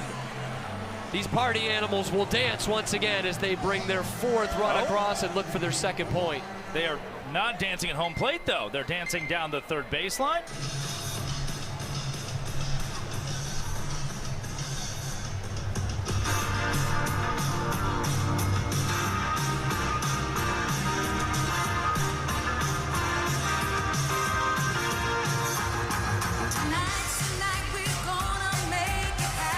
Very funny that Jake Scholes snuck his way into that run celebration. We practiced it 4 extra times during rehearsals because X just couldn't give it to you. And I'm not really sure he quite gave it to you there either. But he was doing something, and that I appreciate. The guy can hit, he can field, he can throw, he can play football. We're year 5, working on year 5 in Banana Ball. We're still, the dancing's going to come around. X will give it to you in some form or fashion. Season 5. It depends on how you build out Jake Scholes' career. A lot of help for Brett Bullard down that 3rd baseline as the umpire. 4 extra Clowns going to help him with that. No need for the help for Kobe Robinson. He gets his first strikeout. Tanner Thomas sits down, and Jason Swan has to freeze it first. He's all the way turned up. I think you're looking for turned up. Joe Meyer, Clown show caller. Oh, this pickoff throw getting away. Jason Swan gets second. He's looking for third. He's going to get there. What? In that same vein, Meyer today was working on a run celebration for the Clowns. Enjoy the game, all right? Said, gentlemen, time to practice our run celly today for Soldier Boy. And boy, did the Clowns have a field day with that one, huh? Soldier Boy, tell them. It's a salute to the troops, I think? Mm-hmm. That Chick song? Traveling Soldier Boy, yes. Those chicks. You dig knew I was banana there. ball. Yeah, you knew I was there. Natalie Maines. By the way, new shirt, merch shop. Don't know if you saw that. Chicks dig banana ball. Can we send one to Natalie? Natalie, if you're watching, we know you are. Just drop your address in the comment section. We'll get one to you. Correct. Mikey Ballard, Sky High, 2005. Correll Prime reaching over the dugout railing. That is going to count. That is a catch. Transfers when the ball came out, and that is the second out of the inning. And quite a heads-up play by Corell Prime to try and get that ball out quickly because, of course, Jason Swan could tag there. Yeah. Donut batter, Chase Acuff. Not an easy guy to strike out. No. But a lot of Dunkin' Donuts are on the line in Dunkin' Park. Brutally tough donut batter. Single-digit strikeouts in 146 plate appearances. Just 9 at the dish this year.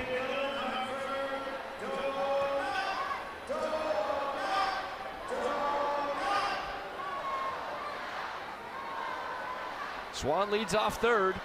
The run already in. Kobe's just daring him to go.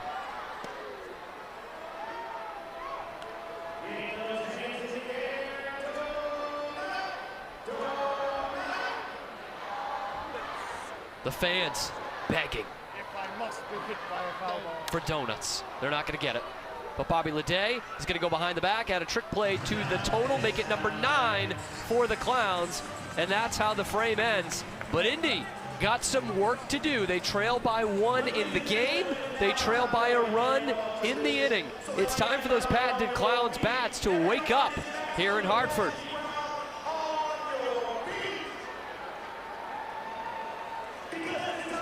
Hartford, the biggest hey baby it has ever seen. So I need everybody's hands up in the air.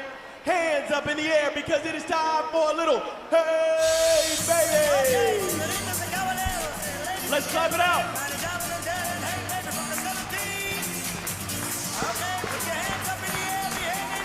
Here we go.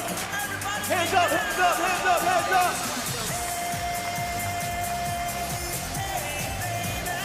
Who?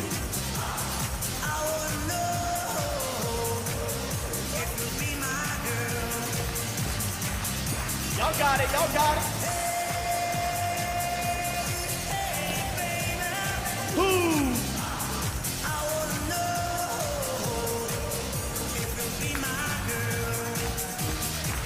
Let's shuffle.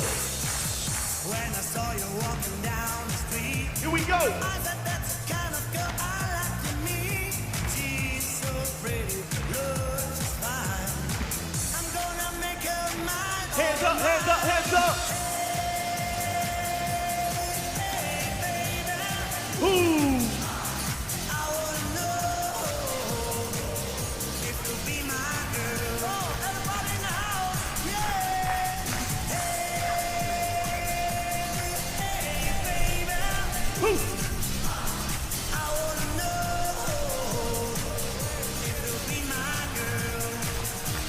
Hartford, you guys look amazing. Give yourself a round of applause. Leading it up for the Indianapolis Clowns.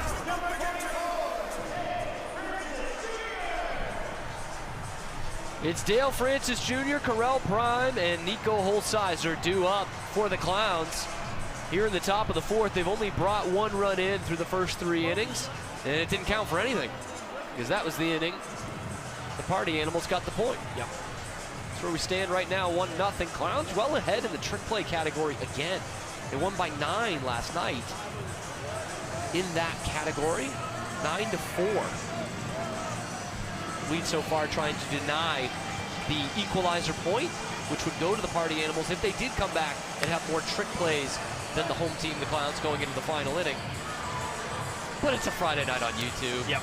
You guys know that. Come on. You know these teams. You know the Drake usual Cole. suspects are in there.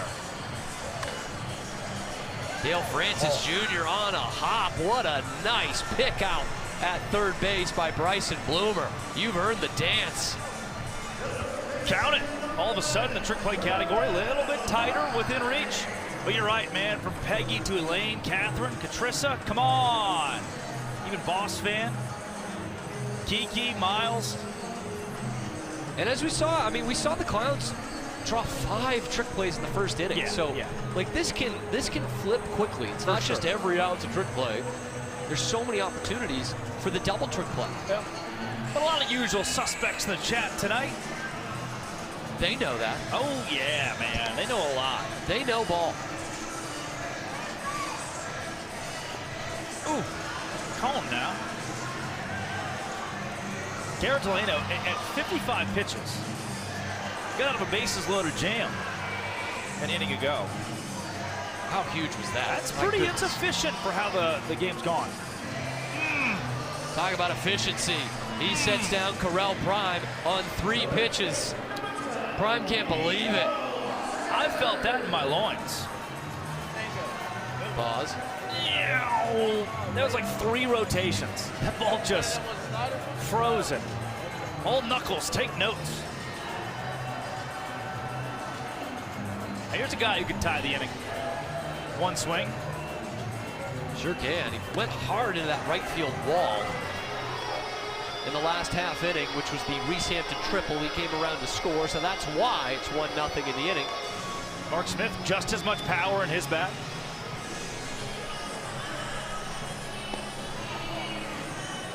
Good guy to mind, truly. Even Pamela's in there.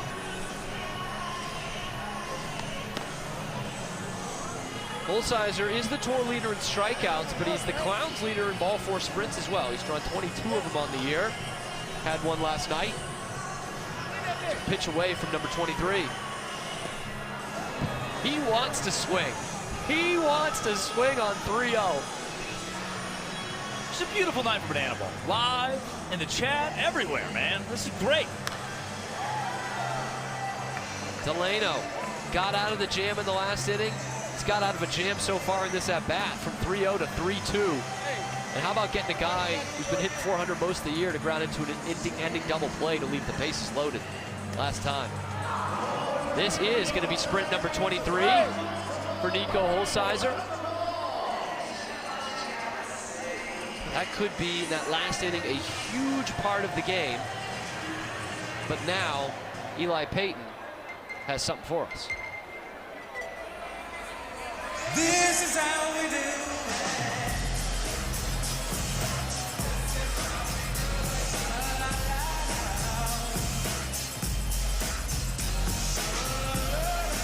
And that's the walk-up. Eli Payton, welcome back to walk-ups. Let's ease him in. Keep it simple. The KISS method. Keep it simple, senoritas. Oh man, speaking of senoritas, we were out last night. That was for the best. That was for the best. Oh, people in the truck. Production truck muted my mic, huh? Eli Payton! Walk up, walk off! Welcome to your moment! That might have left Dunkin Park entirely! The Party Animals were 1 pitch away from a 2-0 lead. Instead, it's a 1-1 ball game.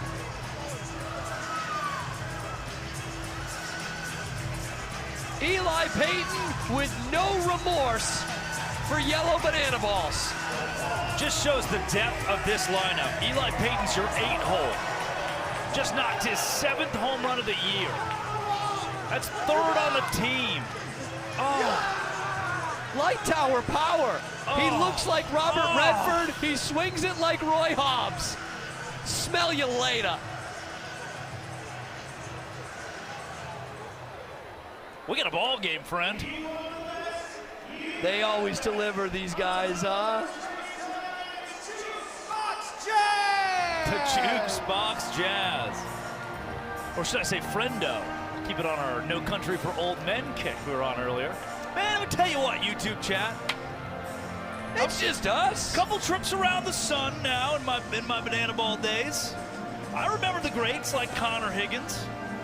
I remember Garrett DeClue doing backflips for the Party Animals. I was here. I was around for the OG Dylan Porter. Flex. Tell you what, man, this Cameron Stewart guy, the voice of the Indianapolis Clowns, who I'm told will one day have an introductory video. Maybe they'll douse you in flour and eggs and other assorted things. If I keep going on my career path and doing what you do. This guy is going to be a star. Buy stock today in Cameron Stewart, the voice of the Indianapolis Clowns. Treat to listen to, knows the game like the back of his hand, incredibly entertaining, but just knowledgeable about the game. ESPN debut last night for you on play-by-play. Come a long way since those days in Rockland, Massachusetts. Working the counter at the mini golf course. Checks in the mail. Who does checks anymore, man? It's like Venmo, Zelle, Cash App. I don't know. Yeah, when we were working back at Waco Tours, we used that one a lot. We're still writing checks on this trip, actually. Room 209, the Red Roof Inn, downtown Hartford. So you can send it there. We'll see you there. Senoritas. It's a callback from earlier. I remember that. That was before Eli Payton hit it to the very top, very last row here at Dunkin Park. Short porch, but he didn't need that. And I'll tell you what, Bryson Bloomer didn't even need to take the bat off his shoulder. He got a ball four sprint to lead things off. In the 5th inning, Kobe Robinson out for his 2nd inning of work.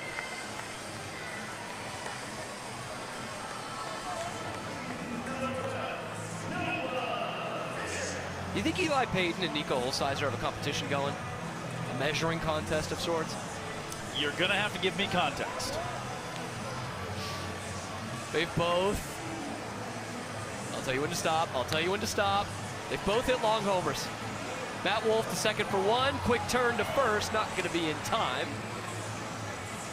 As good a time as ever to tell you that after that Eli Payton home run, Matt Wolf goes in to play Payton's normal position of 3rd.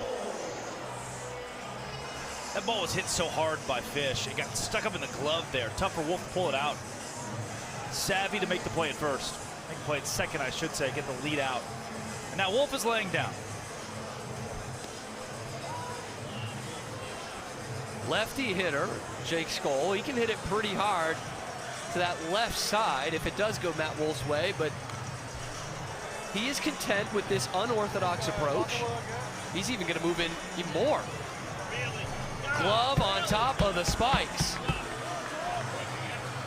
Baiting the bull like he's back in his rodeo clown days.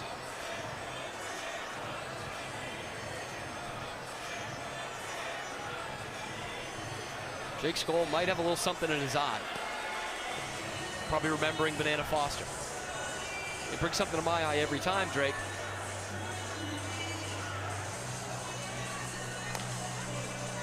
To Correll Prime, who will go to second. Bobby Leday gonna tag the bag for the lead runner once again. What antic does Matt Wolf have for us with 2 down and a man at first base now? The logo, man, fun to watch. Boy, is he fun. Your dad's favorite. Philip Toll's favorite player in banana balls, Matt Wolf. I can't blame him. I got people, as you've mentioned, I'm new to the job. I got people every week who are tuning in for the first time. And without fail, there's someone who's asking about Matt Wolf. I probably couldn't waterboard him into naming 5 party animals. But he knows Matt Wolf. He's like, I'm Matt Wolf from Troy, Oklahoma. He's a banana ball traditionalist, Philip Toll. And he can juggle like that, right? He loves Jake Skoll, Matt Wolf, Dan Oberst. Play the hits. Yeah, right. Kyle Lewis, you know, it's just, the guys that don't dance too much. Kobe Robinson, the stutter step allows Jake Skoll to get a huge jump. But it's going to lay up for Nico Holsizer, who will tip it to himself into the basket. Ball 4 sprint to start the inning does not do any damage for the Party Animals. The Clowns, who tied the inning the last frame, all they need is one to walk it off and take the lead. But as always, we got so much going on in the field. Like Mr. Olympia, for example. Physiques in the entire world. And we're about to put those physiques to the test and crown tonight's Mr. Olympia. But I'm not making the call. Hartford, you are making the call. Introducing first, at 20 years old, Mason. A little side tricep and a big single bicep. You clearly do lift. Introducing next, at 41 years old, Bob. Bob, go ahead and give it to him. Big double bicep. And a huge lat spread. You could show a movie on that back. And sir, are you lost? Are you in the right place? You talking to me? I am talking to you. What is your name? Luscious. Luscious. Okay, how old are you, Luscious? Real old. 62. All right, Luscious, 62 years old. Let her rip. Yeah. Girl, look at that body. Girl, look at that body. Girl, look at that body. I work out. Girl, look at that body. Girl, look at that body. Girl, look at that body. I work out when I walk in the spot. This is what I see. Everybody stops and is staring at me. I got a passion in my pants and I ain't afraid to show it, show it, show it, show it. I'm sexy, I know it.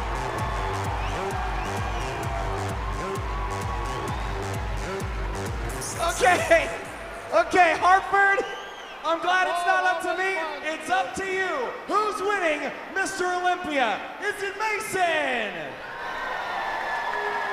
Is it Bob? Or is it Luscious? Luscious, you are tonight's Mr. Olympia. Forget about it. Leading it up for the Luscious is right. I came in kind of late on the Mr. Olympia thing here. I sprinted to the bathroom, which I do about 6 times a game. There's about a 40-person line. So let's just say this. I couldn't wait on the line. I had to run back in here and do the broadcast thing. So my bladder is armed and dangerous. You couldn't resist Luscious. What are you kidding? And you are in the splash zone. Welcome to the show. Can't wait for the next league. Through the legs for Bryson Bloomer, add another trick play. Is that a reference to me or Diana Rossini? What were you going for there? Chill. Chill. You're a New England Patriots fan. I couldn't resist. Very nearly the Patriots of Hartford back 30 years ago. No kidding. Is that real? That's so real. Wow. So real. Bob Kraft. If he didn't get that new Gillette Stadium, he was going to move from here to Hartford. It was 11th hour before that deal fell through. Former and Big then Four Hartford sports town, too. Loses the Whalers. Yeah. We remember the Whalers fondly. Whoa! Couple of hops. Nate Tellier with the barehanded grab. Beautiful. Kirkland Banks just is making a habit of bouncing foul balls to the Party Animals. If Columbus can have the Blue Jackets, why can't Hartford have the Whalers? It's a lost art having an NHL arena in a shopping mall. It's a great question. Yep. It's a great question.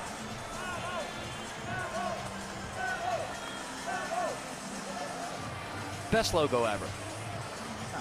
Kachina. Oh, it's really good. Yep. You know puck. Yeah. Yeah. Very much in the same vein as the Whalers, the Quebec Nordique. Great look. That gets the end of the bat from KB. See that from our vantage point. Oh. After all that, it ends up being yet another Garrett Delano strikeout. And by yet another, I mean the second. You just saw Delano say the word strikeout. The second they pan the camera to Garrett Delano, he just said just one word, strikeout. He's trying to tiptoe around another slim margin as the Party Animals did not score in the top of the fourth. Joe Gray Jr., a guy very capable of ending it with one swing. 8 homers on the year, and that's a guy who missed the last 2 series before last night, and a homer in each of the 3 games against the Party Animals at Tacoma. Just fist that one towards second, caught out of the air, so Garrett Delano does, in fact, get around it once again. Some clutch pitching from Delano so far. We are still knotted at 1, but we are in David Griffin's house. Open up the champagne, pop. It's my house, come on, turn it up. Hear a knock on the door and the night begins. Cause we've done this before, so you come on in. Make yourself at my home, tell me where you been. Pour yourself something cold, baby, cheers to this. Sometimes you gotta stay in, and you know where I live. Yeah, you know what we is. Sometimes you gotta stay in. Welcome to my house, baby, take control now. We can't even slow down. We don't have to go a while. Welcome to my house. Play that music too loud. Show me what you do now. We don't have to go a while. He's a Hanover, Massachusetts native and Curry College alumni. Give it up, ladies and gentlemen, for David Griffin! There is an entire section of Dunkin Park that is up and cheering for David Griffin. He's got over 100 people here tonight. The pride of Hanover, Massachusetts. Welcome back to New England, Big Griff. It's awesome, man. What a walk-up. Ton of credit to Brandon Bomer, who taught the team that choreography today. At one point, he turned around to the squad and said something along the lines of, "Gentlemen, can I please see some swagger?" He found that it's a bit too robotic as you see David Griffin's family sitting behind the Party Animals dugout. The homecoming for him, Curry College guy. That was awesome. But Brandon also told me, Insider Baseball, he said, Griffin came to my room last night until 12:30. And I said, Brandon. He said, whoa. He said, no, we were practicing dancing, which in every other sports league does also raise questions. Here, that happens weekly. Until 12:30, and he have to keep being like, Griff, loose. You got to loose it up. If you're going to do the dance, you've got to look happy doing it. That's the kind of care and intention a guy like Brandon Bomer has for something he's not even in. He just wants to see a guy like David Griffin win, and that's what makes banana ball so cool. Just one of the pieces of what makes this sport great. I love my Brandon Bomer card that I ripped last night. You ripped the David Griffin one today? Yes. Griff just celebrated his 30th birthday last week. With some champagne. Bunch of that. A lot of golf around Massachusetts where he spent his break.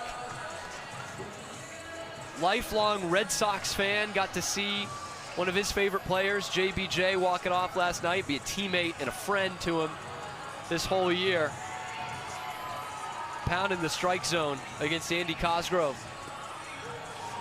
First batter after the walk-up, David Griffin gets the punchy backwards K, sets down Cosgrove. Big hook that just gets the top of the strike zone. The other catcher didn't think so. Joe Lytle did. Uh-oh. Matt Wolf's pants are off. We have a wardrobe malfunction at third base. Yep. That's some white thighs right there. Oh, man. Gotta give this guy some sun. Got to get him out. Not many beaches in Oklahoma.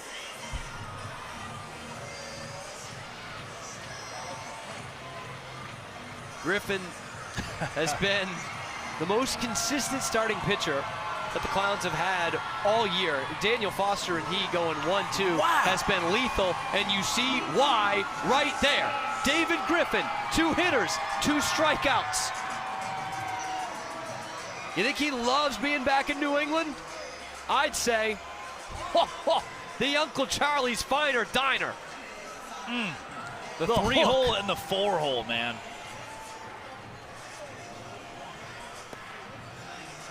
Hey. Griffin has been talking this one up a long time, and obviously having to sort out a lot of tickets.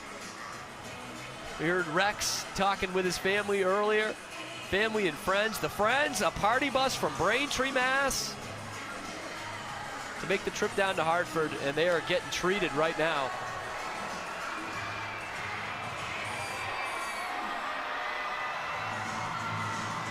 The guy who made his Double-A debut right here in Hartford. They certainly have seen a lot of David Griffin pitches. Jalen Vasquez in the game at second, tips it to himself. David Griffin, champagne problems. A 1-2-3 inning in his New England homecoming in Banana Ball. Man, that's cool to see for a guy like David Griffin. And surely his family learning something. We got to see Matt Wolf pants down, Griffin strikeouts. This is awesome. Matt Wolf had the pants down, but we've all got junk in the trunk right now. Who are going to run around the bases looking to pick up some junk, also known as their children. The team to get to the finish line first will be our winners of Junk in the Trunk. Elephants, on your mark, get set, go! All right, they're off, hopping and skipping. It's a great question. Looking to pick up that junk. Is that a disadvantage? What team got some? Yeah, easily, I think. Oh, no! Butt down. Here we go. Stretch run. They look like they're cutting weight for high school wrestling. They've got medication that can fix that. Flat elephant doesn't matter, Drake. We'll check on that thing 4 hours from now. Now we need to question if there was an advantage there. All I'm saying, those 2 elephants did not look the same. You have to consult your primary care physician.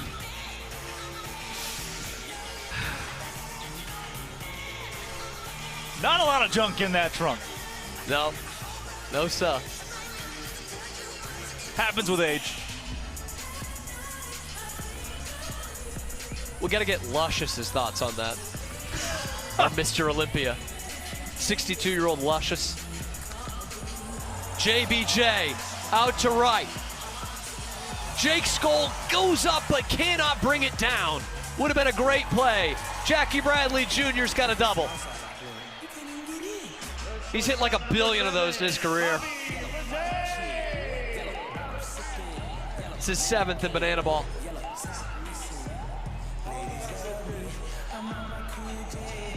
So after that 1-2-3 inning from David Griffin, Bobby Leday gonna drop this one into right for a hit. Eric Fox will hold JBJ at third. And to say, there's no margin of error for Garrett Delano once again. Yep. And now that inning-winning run is at third. Delano worked his way out of a bases loaded and just 1 out situation earlier. Can he work magic again here? Or will the Clowns lead 2-1 going to the 7th? He got the Clowns to strand the bases loaded with an inning-ending double play from this guy, Joe Lytle. Bobby Leday is going to take second to take the double play pretty much out of the equation, at least the conventional one. Lytle reaches out. Swan, what an athletic play to get that tag first. Throw down to second. Bobby Leday works around the tag. Leday was gone. He had taken off for third base. Swan just didn't see it in time. And then once he did, the throw was a hair late. Any soccer goalkeeper can tell you just how tough that play is for Jason Swan. Go down that far. That looked labeled to get down the right field line and walk it off. But now Dale Francis Jr. has that opportunity with one out. Look at how close this gets. Bobby Leday way off, but a great job to swim around it. Pulled from the bag too, but Acuff's trying to check JBJ. Usually Acuff's got a tag holding it on him, but he's making sure Jackie Bradley Jr. doesn't score from third. A lot going on there. Which, after fans first, lot going on, is the slogan of Banana Ball. This is going to be plenty deep enough.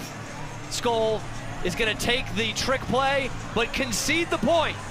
Dale Francis Jr. sacrifice fly to walk it off in the sixth. Jackie Bradley trots home, and the Clowns have a 2-1 lead. And all kinds of opportunity to crank that. Time for the Soldier Boy to tell him.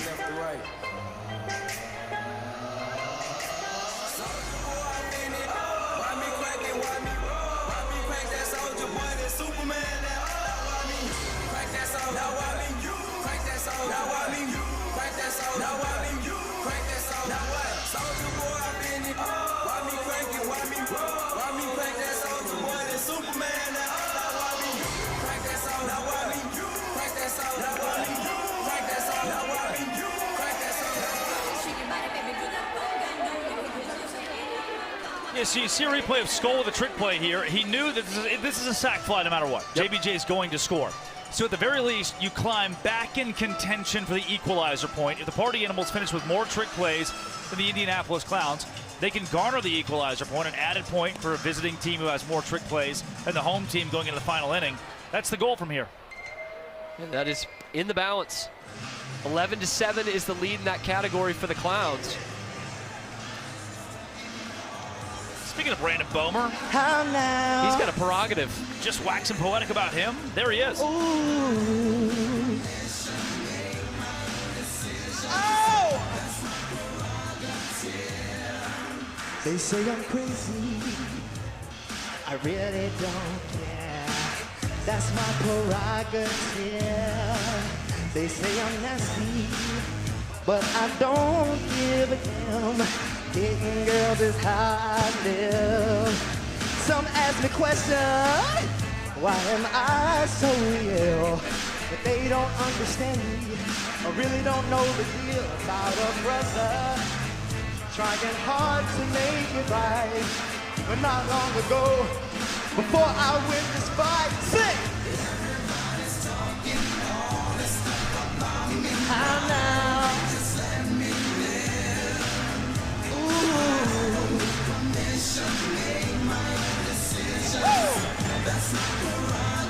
It's my prerogative.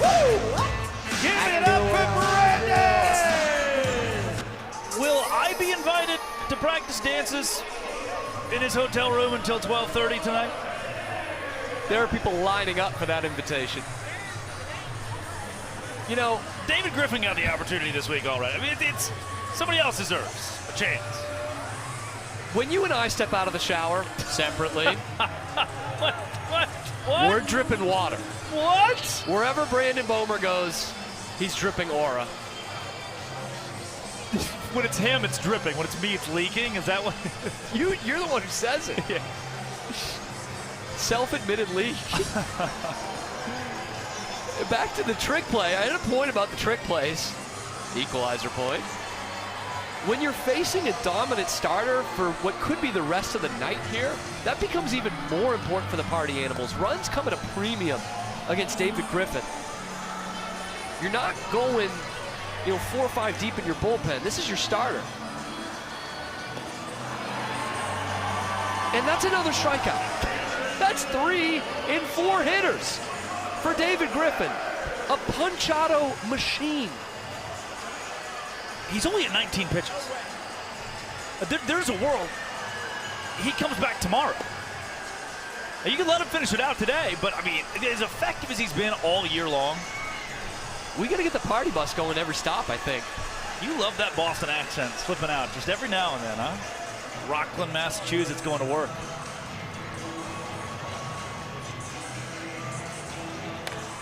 This one past the diving Bobby Leday and into left field. The first hit off David Griffin. It comes off the bat of Mikey Bauer. Anytime I can, I give a shout out to Rockland, Massachusetts. It's about a Drake toll leakage away from Hanover, the town right next door, David Griffin's hometown. In Braintree, where that party bus started. You two grew up together. That's where we get on the tee. You two both showered? Separately. We both love Dunkin. We love Dunkin Park. More importantly, we like Dunkin Donuts. We're not going to be handing them out to the fans right now.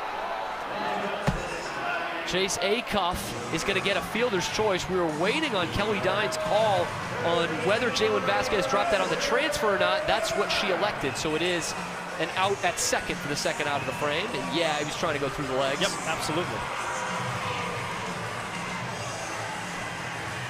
So we keep a runner at first. This time it's Chase Acuff, Bryson Bloomer to the plate. First pitch swinging. Jalen Vasquez again. Oh, into the bucket! That's his prerogative. The Bobby Brown hat and the trick play out make it a dozen for the Clowns. And David Griffin is cruising through two. Jalen Vasquez, man, the smoothest player out there for the Clowns, and that is really saying something. Man. This has been a trick play bonanza, 19 of them so far in Hartford. Let's take a look at how we got here. JBJ in the first, part of a 5 trick play first. It's just like, it's nothing, man. He wakes up in the morning, he's like, I can do all of this. I don't even have to wake up to do it. Yeah. I think if he wakes up, I'm Jackie Bradley Jr. Well, it's been an onslaught. You see JBJ saving one from Bobby Leday as well. And the Party Animals have put up 7 on their own and are still within reach of the equalizer point. Trailing by 5 trick plays right now. That is going to be fascinating to watch the rest of this game. Yeah, they might just force the issue to try to bring this game. They could tie the game on the equalizer point, being down 2-1. They need some trick plays. They need them fast. They need double trick plays in here as well. They got 6 outs to work with in the 7th and the 8th, unless the Clowns walk an inning or 2 off, as Ryan Rodriguez comes in to pitch for the Party Animals. The big sexy Mexi out of Santa Clarita, California. Currently in the running for Mr. America. He's got your vote. Yeah. Once I heard that you were no longer in contention, of course. Yeah, it was a tough end of the road. Like for I me. said, man, Rogaine, Bosley, there are options that could get you back there. YouTube chat, please help this poor child. I've got the consult going on the teeth, by the way. That might get fixed before next March. Good. We're all hoping anyway. Boy, wouldn't it be special if Carell Prime did what he did in his homecoming in Fargo and hit a walk-off home run in this inning? Don't do that. My Clown's yard card today. Instead, he's going to take his 2nd ball 4 sprint of the series. Just his 6th of the season. That's a business decision from Ryan Rodriguez. Set up the double play. No chance for a home run. But oh wait. Matt Wolf? Oh, you kidding me? Amadou? Speaking of ball 4 sprints. Oh, yeah, worked one last night. His first plate appearance of the year. Oh, he's doing it to him. Oh.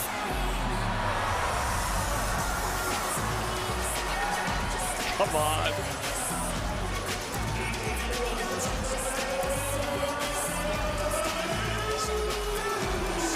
Does he ever get sore?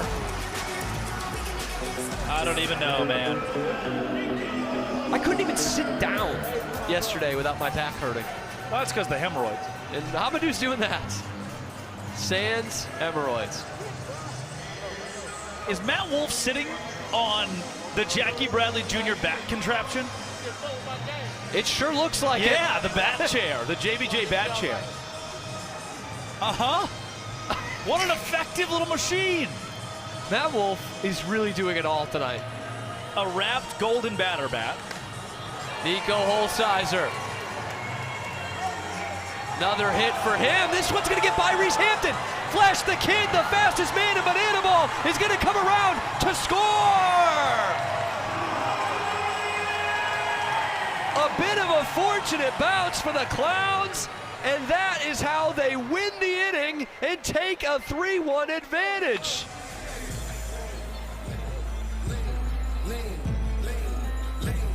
Let the shoulders lean.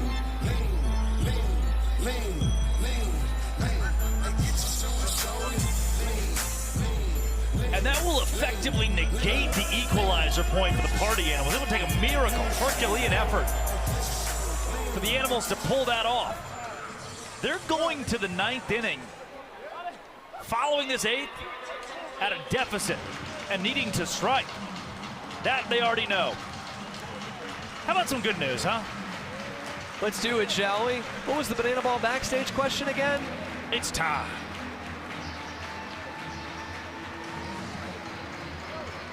You know what time it is. It's time for the Banana Ball backstage question of the day. To my left, I have 10-year-old Julia, and to my right, I have 10-year-old Justin. They are coming from all the way from Canada, and they're going to ask a question for Boomer. Bryson Bloomer. And Julia, what's the question?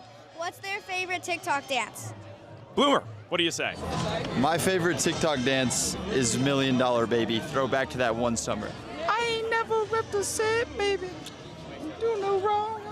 Or something like that, yeah, $1 Million Baby. That's what we got right there. You're my $1 Million Baby, Drake.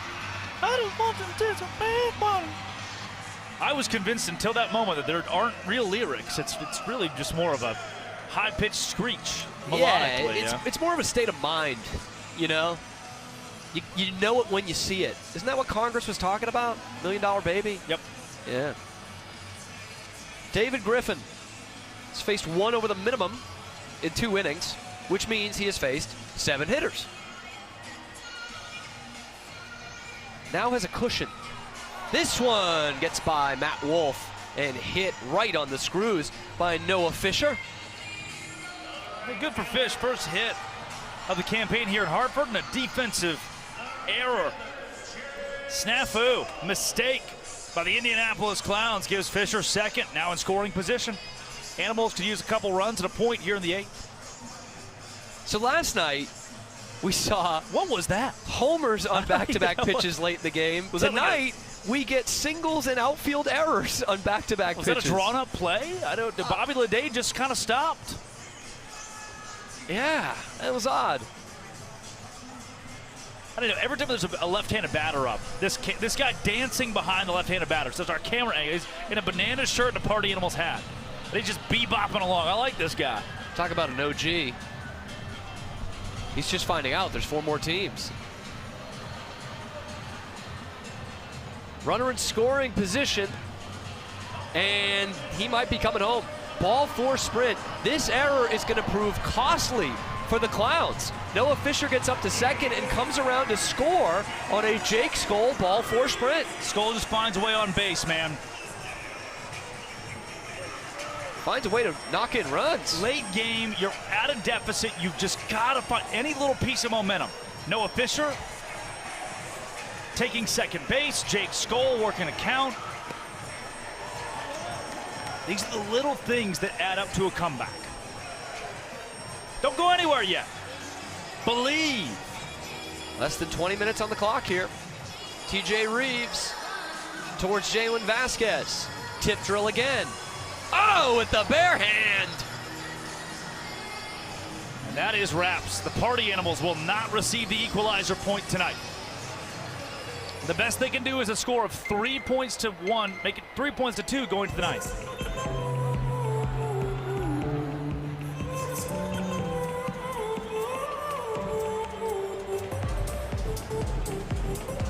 Oh my God! Those hips are telling the truth. Oh!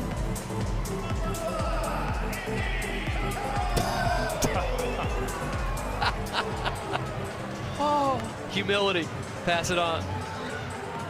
I believe those lyrics were "Du bist gut genug," which in German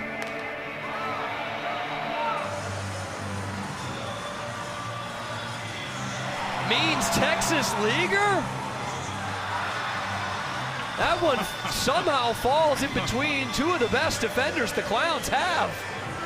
David Griffin perplexed. Jake Skoll has to hustle into second and avoid being thrown out on a force play. Yeah. Whoa. Single for Cosgrove. Take him however you can get him. In German, "Du bist gut genug" stands for "you are enough." Funky little beat there. So it does not mean Texas League single. Okay. Nope. All right. Reese Hampton, a triple and a single, came around to score. Whoa. Thank God for nets. Yep. Hampton that would have gotten your teeth right back on track. Yeah. I would have known math. It would have been much cheaper. I would have been able to tell you the German before you did. Orthodontist. Another hook from David Griffin. Man, is that working for him tonight. Fourth strikeout out of the pen. Spinning it. The bullpen? Yep. Not prison. I believe the term you're looking for is arm barn. The Clowns can turn one more trick play here, would tie their season high. Right now they're tied with what they put up last night, 13.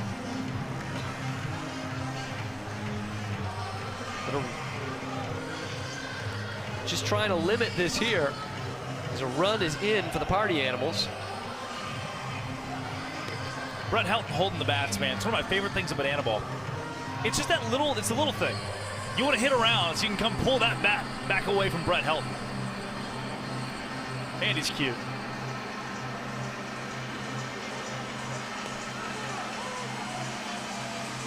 Joe Lytle loving what he's getting from David Griffin. And so are those fans. Cold stews. They're here to see their boy Griff. And they have been treated so far. In his third inning of work out of the bullpen, has punched 4 Party Animals tickets. Oh, whoa! Young Brett Loftus. Tarps off.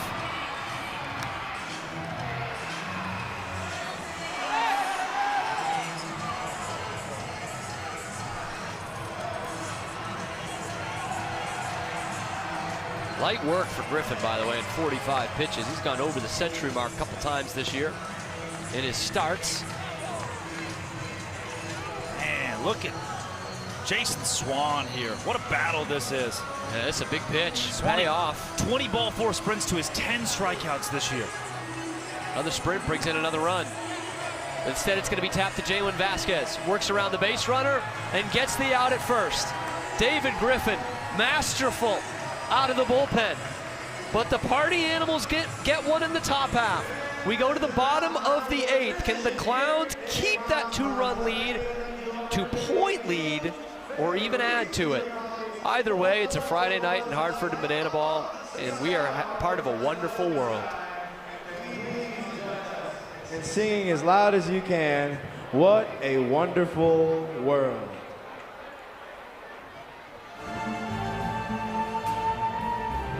I see skies of blue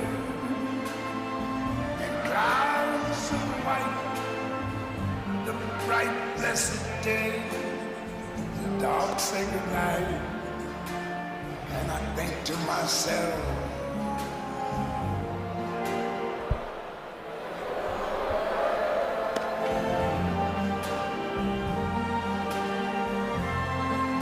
the colors of the rainbow, so pretty in the sky, are also on the faces of people going by. I see friends shaking hands, saying how do you do. There What do we say, y'all? I love. I hear babies cry. I watch them grow. They learn much more than I never knew. And I think to myself. Let me hear you real loud, Hartford.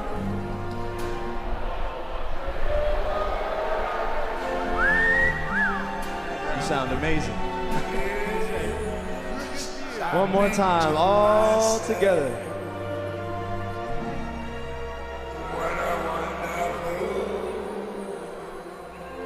And what a wonderful world it truly is, Hartford, Connecticut. We love you, and let's go Clowns! We're the luckiest guys on earth. Picture perfect night in Hartford, Connecticut. It's beautiful. We've had so much fun so far. Banana ball is the gift that keeps on giving. Peter Holden coming in, man. It's just a reminder, moments like that, Nat Wolf.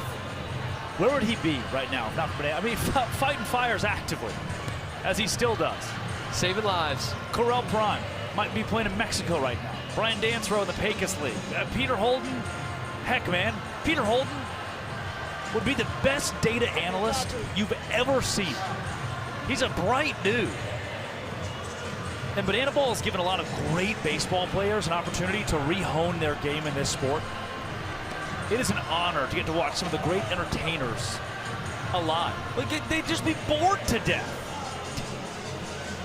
Not that data analysts are bored. Well, we have to have them. They save lives every day. Yep. But gosh, I love this sport, man. Eli Payton is going to get on base yet again. He's already 2 for 2. He's got a walk-off homer. Now he's got a ball 4 sprint. On base 3 times, but one of them he just touched all 4. You said it in the break there, Cam. Eli Payton showing of the night. Starting to make a lot of sense. He's really knocking on that door, isn't he?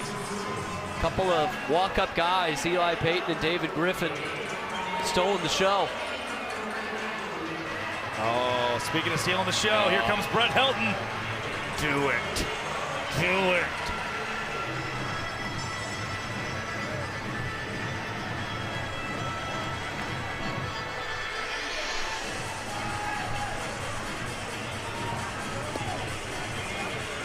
Oh yeah, Chris Burgess at the plate. All right, just been mesmerized. Farty right in the middle of it. Oh. Chris Burgess down the right field line. Payton to third, Burgess to second. And Chris Burgess, who played the last couple of years just under 2 hours away from here with the Tri-City Valley Cats, has his first hit of the weekend. It's a double to put runners at second and third. Tri-City Valley Cats, by the way, alumni include Mike Falvo, who you'll hear in the ballpark at any Clowns headliner, and Joe Meyer, public address announcer of the Clowns show caller. Jalen Vasquez in now. He called the shot last night. It's close to Kirkland Banks. They're built, actually not at all. Yeah. They're built similarly. Yeah. I like the pink bat though. A nod to the opponent for Jalen Vasquez. My high school's basketball coaches did that with their ties. They would always wear the color of the opposing team.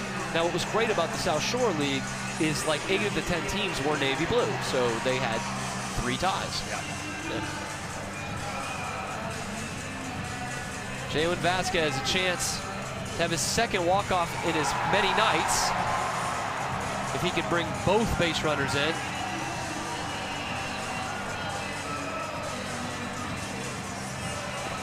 Vasquez instead takes some paint on the outer half for the backwards K. Pistol Pete, man. 2 in scoring position, had to have it, and that's Andy coming across the plate. Kaz, the perfect stick. That's 2 guys. A lot of credit to Pete and to Kaz there for working together to get that call. That is unhittable. Great pitch. League. Oh, Brett Helton's got glitter on his chest. That's the first thing I say when I wake up from the coma. And they put me right back in the coma. We're losing him. It's crazy. Drake Toll's body is working like the Hoover Dam right now. Joe Gray Jr. working to get out of the way of that pitch. I told you, the bathroom line's 40 people. I'm holding in the liquid right now.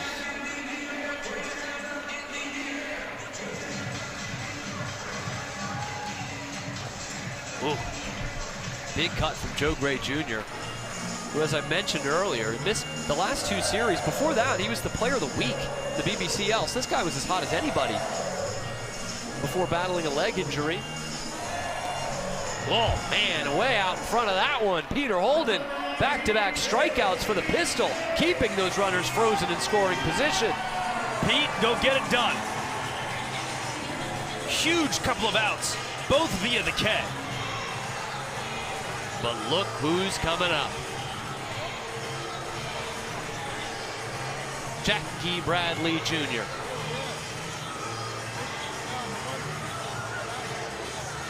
Hotter than Pecos, Texas in the middle of August. And he drops one into right field. Eli Payton to score. Malachi Flash the Kid Mitchell to score. In the insurance capital of the world, the Clowns get exactly that. JBJ walk-off, 4-1. Let's head to the final inning. The sound of the bells means to take a look up at the scoreboard. The score is currently a Party Animals 1 to an Indianapolis Clowns 4. But here's the thing about Banana Ball.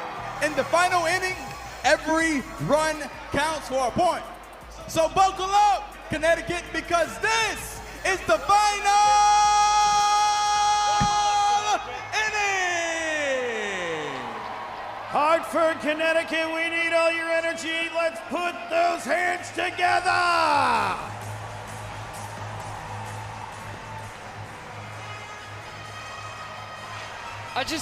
I shouldn't be surprised, but I can't believe Jackie Bradley Jr. did it again. He did it again.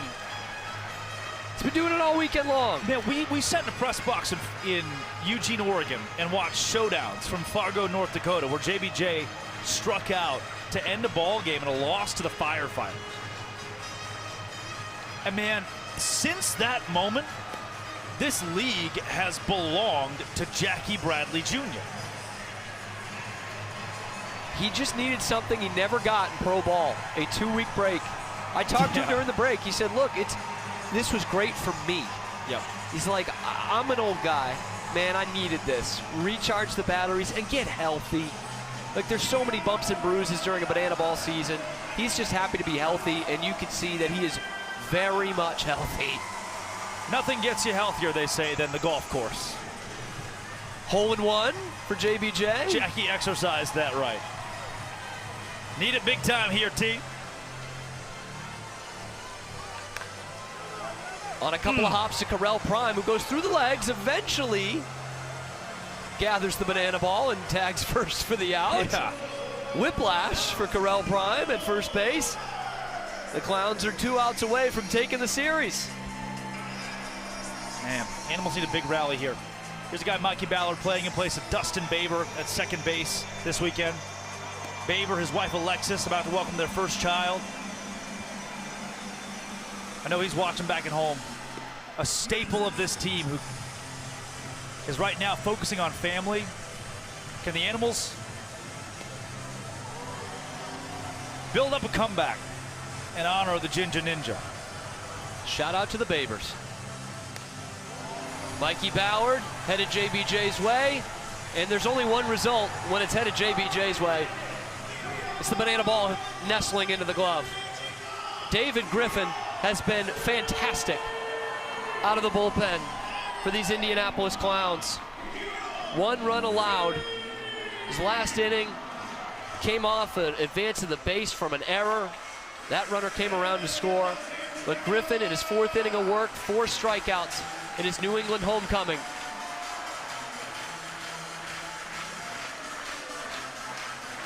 Over 100 family and friends in the stands for him. And what a performance they got to see from David Griffin. Jalen Vasquez puts the finishing touches on it. David Griffin is fired up, and the Indianapolis Clowns take the series from the Party Animals again and will go for the sweep in Hartford tomorrow. 4-1 the final.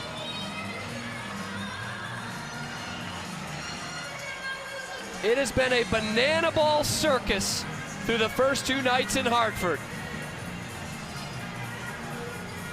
JBJ, Eli Payton, David Griffin, Jalen Vasquez in the field. A total team effort tonight and a comprehensive victory. That's a complete performance from the Indianapolis Clowns. Full stop. This wasn't supposed to happen. We were supposed to come back from a break as Monet Davis waves the flag in her final moment for the next 2 months with the Indianapolis Clowns as she'll play in the Women's Professional Baseball League. This was supposed to be the Party Animals back half of the year. They have the veterans, they have the experience. We got 20 games left on this campaign. These are the dudes who've played the game for a long time, comparative to the Indianapolis Clowns built by rookies. But one team has looked just so poised. A walk-off winner last night in a rally and domination tonight 4-1. This was not supposed to happen. It's not supposed to look like this. The Clowns are on to something. And I'll tell you, Drake, there's been a couple of times throughout this season where the Clowns get these exciting wins, these comprehensive victories, and they're feeling so good about themselves. And then the series falls apart. That has not happened here. They've taken the series. They go for the sweep tomorrow. It's a great homecoming for David Griffin, who's with our Rex Castillo. David, you pretty much had a big crowd show up and a big-time win. First of all, let's talk about this game. What does it mean to win this series against the defending champs Party Animals? It's huge. Everybody's been counting us out since the first half. We've been shooting ourselves in the foot. We had to make some adjustments, and we're a good team. We're going to persevere. We're going to get it done, and that's exactly what we did so far this weekend. You were dialed in, had a walk up yourself. What was it like to walk into this stadium, pretty much a home game for you, and have all your family and friends in the stands here? Oh, it was amazing. It was really cool. I didn't tell anybody I was doing that dance, so everybody was all thrown off, which is really cool. They're like, we never seen you dance like that.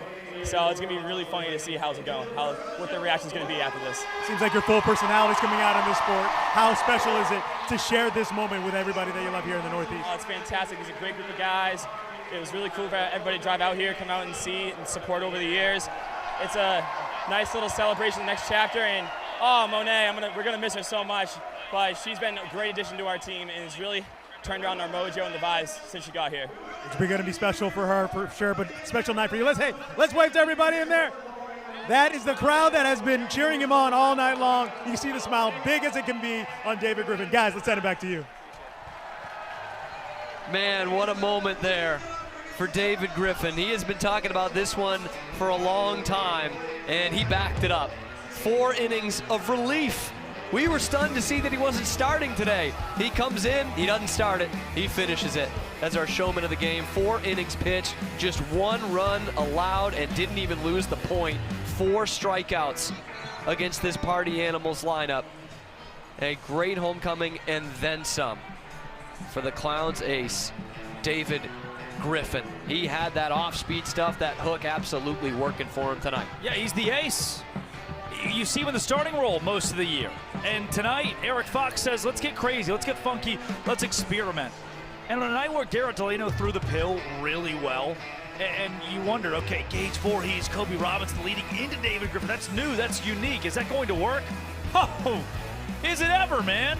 Thanks to David Griffin just shoving. Said, look, start me, put me on the back half. Anywhere in this staff that you need me, David Griffin is just going to go and win. And he goes and he wins tonight. I would say it worked. In fact, we might see that at some other point during the rest of this BBCL season as both these teams fight for the playoffs. The 4 of the 6 teams in our league will get into that playoffs in the first weekend in October. The Clowns taking a big step so far this weekend. The walk-off win last night, the comprehensive victory tonight in Hartford. You said there's so much ahead of this Clowns team. There's so much ahead for this league. It's a huge weekend here in Banana Ball. Of course, you've got us one more time from Dunkin Park, 7 Eastern tomorrow on YouTube, but also on Stadium and Bally Sports Live. We've got the Bananas and the Firefighters from historic Wrigley Field. What a nice weekend that is for Banana Ball, and one of our favorite cities that we have ever toured in Banana Ball, Portland, Maine, Hadlock Field. That is the home to the Texas Tailgaters and the Loco Beach Coconuts this weekend. All of that coming at you tomorrow on a beautiful Saturday in Banana Ball. Drake, I want to revisit this. Yep. You talked about it. You've seen this Clowns team a bunch. Obviously, I have as well. And talk about stringing those wins together. You are really seeing the best of the Clowns so far this weekend. We know how dangerous they and the Firefighters can be. They're the two teams on the outside looking in right now. Yep. Is this a team that can make a legit push for the BBCL playoffs in year one? Yeah, and for the Party Animals, you're still there. You're still above the red cut line. You're still in the top 4. You need to make the postseason. That's goal number 1 at this point, and figure it out somewhere along the way. For the Indianapolis Clowns, the way they're hitting the banana ball, they've done it both nights here. If they can figure out the pitching, which they've done both nights here, that's when they become supremely dangerous. They're the best hitting team in the sport right now. It's just been the arms, second worst ERA out there, that have slowed them down. And now the arms look great coming off a 2-weekend break. That's dangerous. The Animals need to salvage the series with a win tomorrow night here in Hartford as the visiting team. Probably go out, win the equalizer point, build domination in that category, as the Clowns have been great with trick plays, and just build back momentum if you're the black and pink. But for Indianapolis, everything clicked last night. Everything clicked tonight. That, I'm telling you, man, you felt it in rehearsals today. You felt it on the bus this morning, in the locker room. Something just feels different about the Indianapolis Clowns, and they're not supposed to look like this, the rookie team, this deep into the year. They are just really getting their feet underneath them here in this first season in Banana Ball. You talk about the Party Animals still in that spot. May I? Whoa. Yeah, sure, why not? Because I'm thinking about this. The Firefighters didn't look like this in year 1. Yep. Not even close. Correct. The Tailgaters last year had the team and a lot of the same figures as this year. They never put it together. There was never the moment they're especially like, with what you see they're doing this year. Oh my gosh, they never looked like the team. There was just ragtag. They'll figure it out next year. And they're trying their best. The Clowns, they don't have that Firefighters fatigue from year 1. They don't have what the Texas Tailgaters went through in their first tussle. The Clowns look like a veteran team this weekend. That's crazy. That doesn't happen in the sport. They have the right attitude, and they've got the confidence, and wins like this are only going to add to that confidence. One more on the Party Animals. You talk about it. They're right on that line. They're still there. You talked about going into the series, how comfortable they feel with their veterans. How important is this one tomorrow? You lost 2 in Hartford. Who gives a darn when Brett Helton goes out and throws a complete game tomorrow and wins the game for the Party Animals in a 4-0 shutout, and you go into next weekend hosting a football stadium in Boise, Idaho, the Smurf Turf, a blue field on ESPN, and you get back. You get right. The Animals need a win tomorrow, no doubt. That's where it starts. Past that, the world is your oyster. Can't wait for this one tomorrow. Brett Helton, one of the very best we have in the sport. As the Clowns go for the sweep, the Party Animals look to take one back. We will, of course, see you here tomorrow night on the Clowns YouTube channel. Want to thank all of you for tuning in. A special thanks to Rex Castillo on the sideline, our producer, Mohawk Mike Bisson, our executive producer, Jay Rich, Josh Richardson, Alex Gross, out there in the truck keeping us on the air. Thank you to all of you. For Valonia, Arkansas's Drake Toll, and Rockland, Massachusetts' Cam Stewart. We cannot wait to spend our Saturday night with you as the Clowns go for the sweep.